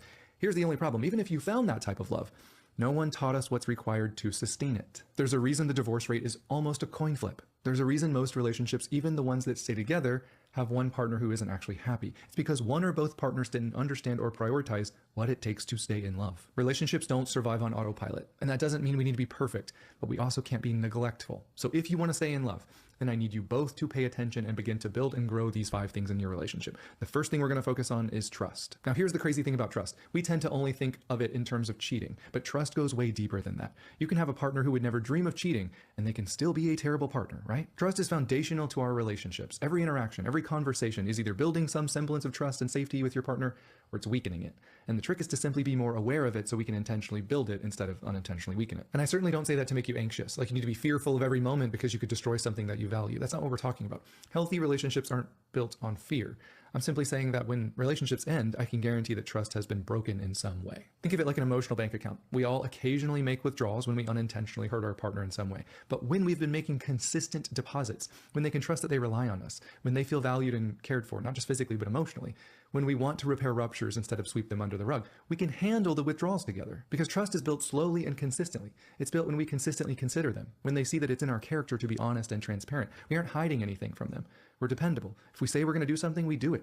And when we mess up, like we all do, we take accountability. Trust is strengthened when we purposely make time to be together, when we learn their love language, when we want them to feel valued in this relationship, and when we serve them consistently.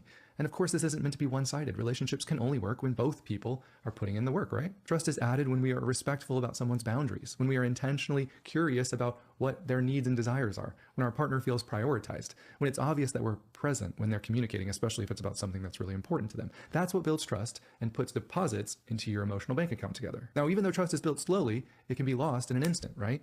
Cheating, lying, withholding truths that you know your partner would want to know, pornography use, hiding money. There's a lot of things that can instantly break your partner's trust, and those are completely justified. But what people don't think about is that trust can be lost slowly as well. That's why some people describe the loss of love in their relationship Was willst du, Bratte?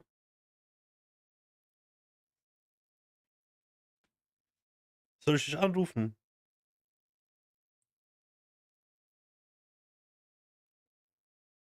Mal hier. Ich rufe an, okay?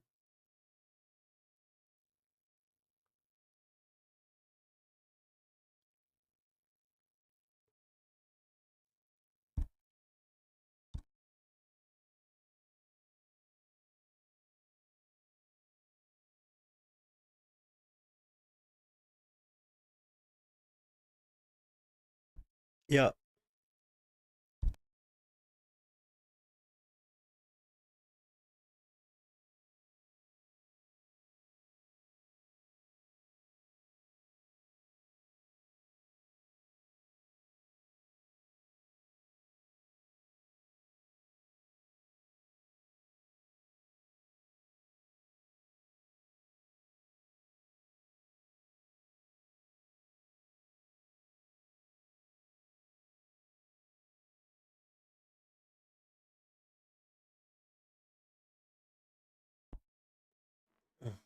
as death by 1,000 paper cuts. These are the types of relationships where at one time at least you felt like you had a decent bank account together, but the withdrawals became more frequent than the deposits. And when you brought that up, you were met with defensiveness, invalidation, gaslighting, whatever it was. But it became clear it's not safe for me to be vulnerable, and slowly but surely trust began to erode. And if it stayed that way, it wasn't long until intimacy and friendship followed as well. Now, the last thing I'll say about trust is we have to be a little careful, because let's say that your partner has never done anything to make you suspicious, but you say, hey, it will build trust in this relationship if you let me go through your phone whenever I want.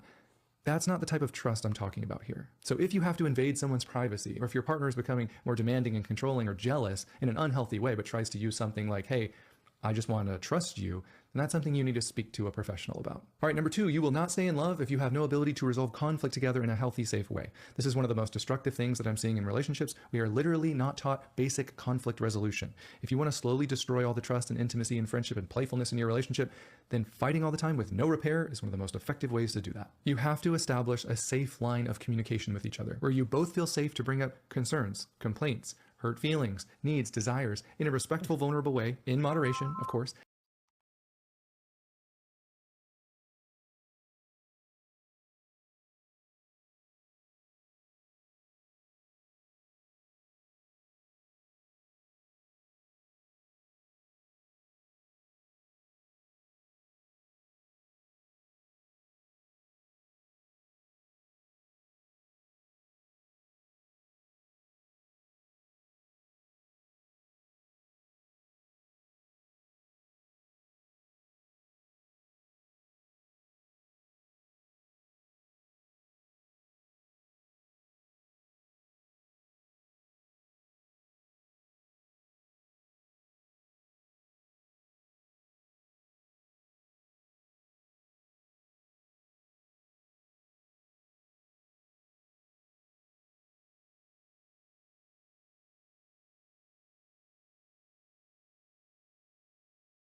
already. And on the other side, we have to learn how to hold space for our partner's feelings or concerns so that they actually feel heard and understood. And that's not just the goal, that's what has to happen. It's not a, sure, that's a great idea, but I'm not going to put much thought into it. No, it's if we don't figure this out, then there's no point in continuing this relationship. That's how serious this is. Because just think about the opposite. Imagine a relationship where you don't feel safe to voice a concern or feeling with your most intimate partner. What does that say about your bond together, right? Imagine a relationship where you don't feel like your partner wants you to be honest about what you need to feel valued or prioritized. What does that say about whether or not you actually trust this person? And some of you don't have to imagine that type of relationship because you've experienced it. And let me guess, it was pretty lonely, wasn't it? It felt pretty one-sided. And you didn't feel very loved, did you? Of course you didn't, because when we can't handle conflict, love can't grow. Now here's the real kicker. You both need to figure out ways that you've personally contributed to making the conflict destructive. Because it's easy to blame everything on them. Well, if they would have just blank, then I wouldn't have had to blank. But let's not forget that we're trying to become the most mature versions of ourselves. Immature people blame their behavior on someone else. Immature people won't take accountability and grow and learn.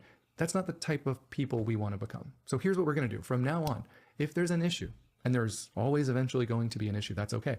Stop viewing conflict as bad. Conflict just means something is going on in your partner's heart.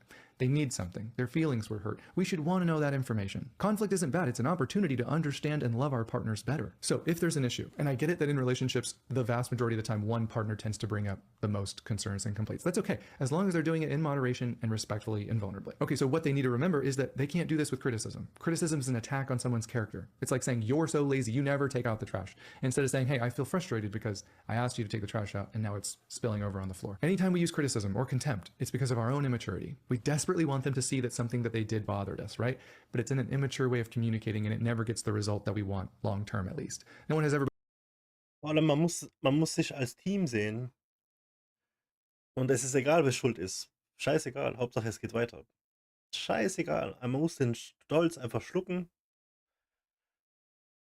Und wenn eine Person es nicht sagen kann, zugeben kann, weil sie sich schämt, aber jeder weiß, quasi ihr beide wisst, wer schuld ist, dann ist scheißegal. Einfach daran arbeiten, dass es besser wird. Warte, er hat eben noch gesagt, erwachsene Menschen tun die Verantwortung nie auf andere Menschen schieben. Ich habe alleine diesen Monat mindestens zwei Personen mit denen Interaktion gehabt, die direkt alles so auf andere Leute schieben und so direkt ihre Verantwortung wegnehmen und so. Und 2 ist voll viel für mich, weil ich habe mit niemandem was zu tun. So, das sind viele. Das ist schon eine hohe Rate. Und das waren erwachsene Menschen. Mit denen kannst du nicht kommunizieren. So Leute, mit denen, die sind einfach hängen geblieben. Anstatt zu registrieren, okay, da war jetzt irgendwas, ist auch egal, wer jetzt daran schuld war. Es geht um das Problem an sich, dass das jetzt gelöst wird und dass man dann weitermachen kann. Nee, dann wird noch hinterher gelabert und der und das ist schuld und wegen dem und das und sonst ist ja auch akzeptiert und bla bla bla. Das ist so heftig, ey. Und das sind eigentlich durch die Bank alle Menschen. Die Personen, die sich so Videos angucken, so wie wir jetzt, wir sind wirklich so die wahrlich 1%. Und das ist noch nicht mal an den Haaren herangezogen. Der Rest ist einfach... Weißt du? Das ist schon heftig, Mann. Das ist noch nicht mal arrogant, dass ich das jetzt so sage. Das ist einfach absolut die Wahrheit. become a better partner by being yelled at or demeaned. Hier geht es nicht nur um eine romantische Beziehung, auch um zwischenmenschlich kannst du das anwenden. Yeah, but they Musst won't du das listen unless I anwenden. yell. Well, that's a problem. That means you don't trust that they'll hear you when you speak normally. So you've started yelling. That's an issue in your relationship. You shouldn't have to yell to be heard, right? Listen, all you can do is your part. You have to pay attention to that. All you can do is your part. You need to stop the criticism and the yelling and the passive aggressiveness. All you can do is your part. So do your part. Your part is communicating with respectful vulnerability. Hey, when this happened, I felt hurt, frustrated, upset, and this is what I wish would have happened instead. Now, if your next question is, yeah, but they still won't listen to me or care. Okay, well, you did your part. The sad truth is relationships take 2 people doing the work to actually work. So you just admitted you only have 1 person doing the work. All you can do is your part. They're eventually going to feel the consequences of their actions because you need a heck of a lot more than just love to make a relationship work. They can say they love you and have no interest in holding space for your feelings or being a safe place for you to share your inner world. They might say they love you, but your love for them will eventually die, at least in a romantic sense. All right, now the other part of the equation. One partner vulnerably and respectfully shares feelings without criticism or blame, using I statements in moderation. That means our appreciation and admiration outweighs our complaints, at least 5 to 1. But the other part of the equation is holding space for when our partner is actually upset. So they come to you and say, hey, can I talk to you about something? You say, sure. They say, hey, it hurt my feelings when this happened. That probably wasn't your intent. That's just how I interpreted it. Don't tell them that they interpreted it wrong. Say, thank you for bringing this up. Do you know what saying thank you for bringing this up communicates? They can relax. They can drop their guard a little bit because you're not here to debate them. We're on the same team. I'm glad that you're communicating your inner world. That's important to me. Do you know how many people have ever said those words to them in their whole lifetime?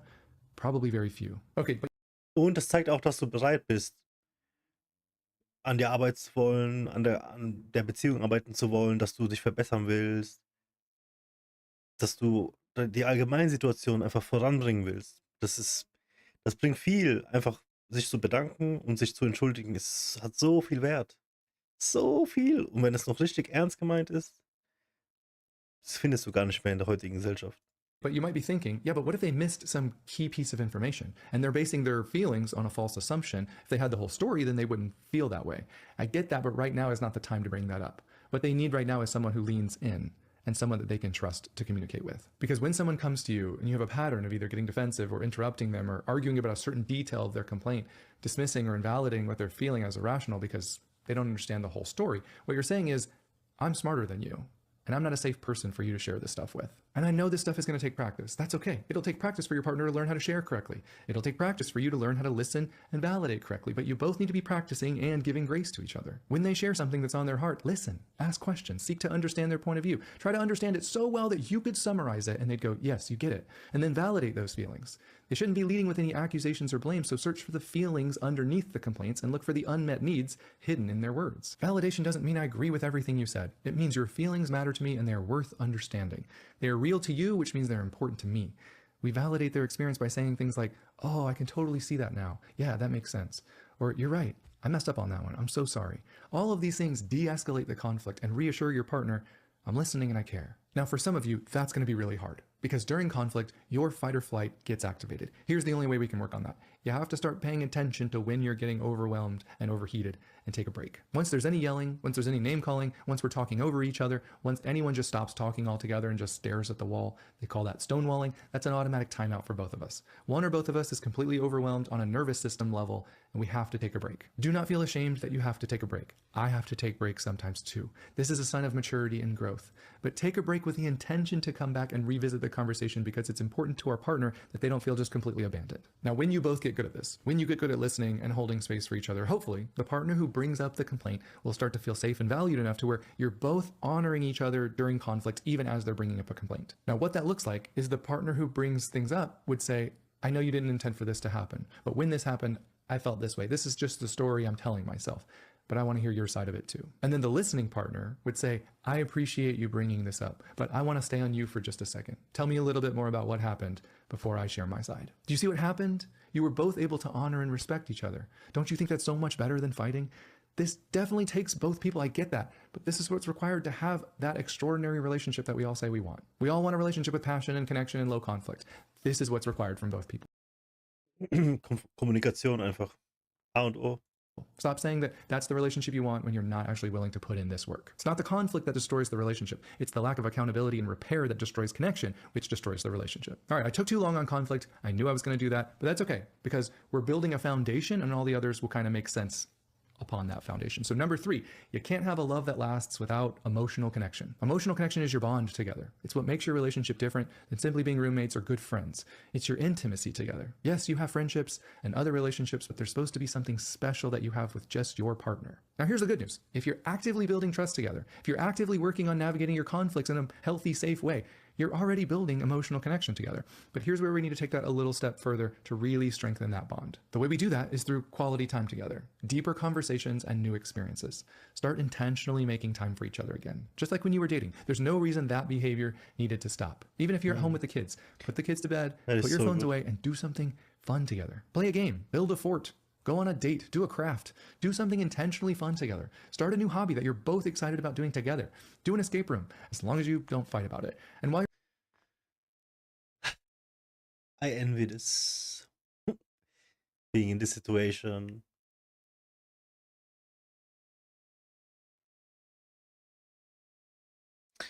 you're doing those things, talk again. Don't just talk about your job or the kids. Talk about each other. You don't have to make it weird. You don't have to pepper them with questions, but try to open up to each other again. Learn something new about them. Ask them about what hobby that they would like to start. Ask them about some traditions that they had as a kid that they'd love to incorporate in their life. Ask them about their hopes and dreams and needs and desires. So often we put our relationship on autopilot and we forget that these were the moments that caused us to fall in love with each other, right? We were out on the town together. We were doing something fun or adventurous, talking to each other, being present, listening. There's no reason we shouldn't be intentionally doing that even when life gets busy with work and kids. There's nothing more important than your relationship together. Even if you say your kids, sure, but your kids need your relationship to be a strong model for them to know what love looks like. This is what two people who love each other do. We care about each other. We intentionally prioritize each other. We're affectionate. We hug. We apologize when we mess up. We're gracious and kind and gentle and respectful when we speak to one another. We sacrifice for each other. We consider each other as equals. This is what the love that needs to be modeled for our kids so they grow up and experience that type of love as well. Love can be playful again. Remember when it was playful? And I know the stress of life and kids got in the way, and maybe it was your unresolved conflicts that got in the way, but we have to have a goal to be more playful with each other if we want this love to last. We have to work on it. It's an underrated aspect of actual intimacy together. And I know emotional connection seems kind of vague, but just think about it this way. Does it strengthen or weaken your bond to ask your partner, what are 3 things I can do this week to help you feel loved and valued? And then actually remember to do those 3 things. Does it strengthen or weaken your bond together for you to continue to do those things next week as well without having to be asked, and ask for some new ones? It's not a difficult answer. Of course that would strengthen our bond together. Then why aren't we doing it? It's the same reason I wasn't, because I was lazy. But we don't know that lazy can absolutely kill a relationship. Dr. John Gottman says relationships die in the conversations that never happen. So be more present, ask more questions, be more intentional, plan time at home just to check in. Part of maturing is being able to handle constructive feedback without taking it as an attack. We should be able. Und das muss man noch nicht mal immer machen. Man muss nicht permanent irgendwie irgendwas Neues finden oder so. Man kann einen Alltag haben und Routine und so, aber man darf es einfach nie vergessen, dass so Sachen wichtig sind. To handle our partner ist absolut legitim, I'd eine love it if you Routine did und alles this zu more, haben. without us saying, I guess you don't even care about all the other stuff I do. Dare to ask your partner what they need to feel safe and loved and desired. Dare to ask them what helps them to feel connected and close to you. Dare to ask them if they feel appreciated and what would help that. Then I dare you to actually do some of those things and tell me your bond didn't get stronger. All right, number 4 is really difficult, and I'm not going to spend that much time on it, so we're double screwed. But it is forgiveness. Love can't last if we refuse to forgive and repair ruptures with our partner. Now, I know what you're going to say. Oh, so they're just allowed to treat me however they want, and they get to betray me, and I just have to forgive them? That is not what I'm saying at all. That's why I included the second part. Love can't last if we refuse to forgive or if we refuse to repair ruptures together. So if you've experienced a large betrayal in your relationship, you deserve a partner who does everything possible to rebuild trust and repair that betrayal to the best of their ability. If you have a partner who betrayed you and they acted like time should just heal those wounds, they swept it under the rug, they didn't want to go to counseling, they didn't want to talk about it, they invalidated your pain, they dismissed what you needed to actually move forward in this relationship, that person isn't a safe partner. Ja. And you don't deserve that, plain and simple. Nein. Now I know that Ultra wichtig, aber es kommt darauf an, wie man verraten wurde oder betrogen wurde. Manche Sachen, da gibt es kein Zurück mehr. Fremdgehen ist für mich, das geht nicht mehr. Alles andere bis darauf, weiß ich nicht, man könnte daran arbeiten. Ich wüsste jetzt nicht, was so schwerwiegend wäre wie Fremdgehen. Kann ich mir nichts vorstellen. Außer irgendwelche Extreme, die man sich jetzt vorstellen kann, aber so allgemein. Es gibt immer alles, kann man wieder gut machen. Und ich würde nie daran denken, Zeit halt alle Wunden. Aber wenn die Person, die es verkackt hat, es nicht versucht, dann ist nicht gut. that's really hard. And sometimes leaving isn't always a possibility. But we can all agree that love is not going to flourish in that environment. Love can't. Boah, das sagt er auch was, ey. Wenn man betrogen wurde, sagen wir mal in einer Ehe, einer geht fremd und ihr habt Kinder zusammen, was machst du dann? Lieben, also ich würde sie nie wieder lieben können. Nie wieder. Aber meinen Kindern zuliebe würde ich wohl mit ihr wohnen, bis die Kinder okay genug sind. Keine Ahnung. Ich will gar nicht drüber nachdenken. Das ist sowas. In diese Situation will ich überhaupt nicht kommen. Und ich bin da noch nie gewesen, deswegen kann ich da absolut nichts dazu sagen. Das muss mega schwer sein. Sobald Kinder involviert sind, in egal was, aber vor allem in sowas Schwerwiegendem, ein so schwerwiegender Vertrauensbruch, wo eine Trennung einfach die einzige Lösung ist, Fuck, Mann. Hat derjenige, der es verbockt hat, es richtig verbockt. Dem gehören die Ohren lang gezogen, ohne Scheiß. Wenn da noch, wenn du bestrafst die Kinder mit, du hast deine Kinder betrogen, deinen Mann betrogen.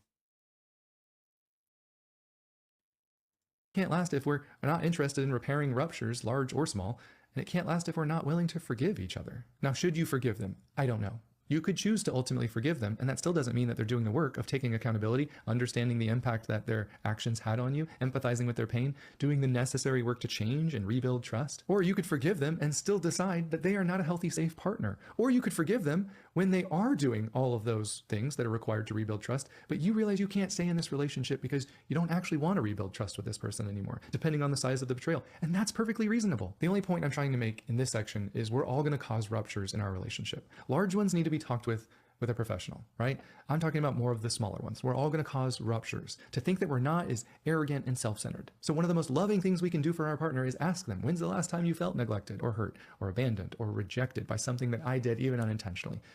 And then practice listening and validation like we talked about earlier. And then equally important, we can't just keep holding grudges and keep bringing up the past every time we get into an argument. Yes, I'm telling them that they should be open to revisiting that time you felt massively abandoned and they dismissed you up until now. I want them to appropriately listen to you with a new goal of empathy and understanding. And if they do that, I need you to work on actually forgiving them. Now, do you have to forgive them? No, of course not. You can hold this grudge over their head forever. You can think about it all the time and you can bring it up during every single argument. Let me just ask you, how do you think that's going to go? Because I perfectly understand how these things interact with each other. You can't forgive because they have no interest in repairing. I completely agree. These things massively affect each other. My only point is this is affecting your relationship together, and it's a really big deal. What you experienced is important, and I simply want you to treat it as important. That means we have to have a goal of forgiveness. I'm certainly not telling you to forgive and move on when they aren't doing the work. I'm telling you our goal should be forgiveness, and you need to get clear on what you would need in order to forgive them and place this in the past and communicate that, because holding that grudge and developing this bitterness and resentment is not going to lead anywhere good. That's not me blaming you for where the relationship is headed. That's me saying pay close attention to it. I want you to have a mutually fulfilling relationship together. If you experience something that you can't forgive and moves past because they aren't doing the work, that makes complete sense. I'm just saying get some help. Don't let it slowly erode all of your trust and friendship together. Sometimes the most mature thing that we can say is, I can't move past this, and it's really affecting my love for you. I want to get some help so that we can have a trusting, connected, loving relationship. That's what I want for us. But I can't have that if you won't speak to a professional about how we can move past this event together. That's 1,000,000% more mature and healthy rather than simply developing resentment and blaming them for being a selfish a-hole. All right, let's wrap this up because we've all got lives that we need to get back to. Number 5 is love can't last if we only think about it as a feeling and not a verb. I hope by now we can all agree that love isn't just a feeling, it's an action. And we all have a default way that we love someone else. It's usually the way that we tend to receive love. For instance, I love being physically affectionate with my wife because I love physical affection, but that's not her primary love language. If I neglected all the mutual chores and the household responsibilities and unintentionally put that on her back, if I wasn't really intentional about spending time with her and talking with her, and then I just showed her my love by being physically affectionate, she would not receive that as very loving, would she? And why do you think that is? Because I ignored, unintentional or not, the ways that she feels loved. I was simply loving her the way I wanted to. And we're not in the market for selfish love, right? If we want love to last, we need to be selfless. And we can't do that if we aren't first curious about how they actually receive love most. And if they say they don't know, just start with what they know doesn't work and doesn't make them feel loved, and then let's work our way backwards. The last thing I'll say is this. All this relationship stuff gets really complicated, right? But maybe it's not as complicated as we make it seem. If I actually had 2 people in front of me that wanted to make their love last and they were willing to put in the work, the formula isn't actually that complicated. You need to be intentionally building trust together. You need to be navigating conflicts as a team with mutual respect and the ability to take accountability. You need to be appreciating each other. You need to be building your emotional connection and intimacy together. You need to keep short accounts in this relationship and check in with each other and provide a safe place for them to voice concerns or desires. You need to be forgiving each other so you're not developing a whole bunch of bitterness or resentment. Jetzt You hat need to er love mehr each als other 5 in the ways that they Punkte. feel it most, not just the ways you want to give it. Now, is it hard to find 2 people who actually want to do that stuff? Yeah, but that doesn't make it any less true that this is the secret to making love last. And it's possible for anyone who's willing to put in the work as a team. Thank you so much for watching. Can't wait to see you in the next one. Ja. There are only a few dozen people in the entire world who sit at this. Alrighty, guys, I'm gonna make some food and do some stuff, and then we're gonna be back later, maybe some games. Let's see. Yo, brother. Talk to you later, guys. GG, thank you.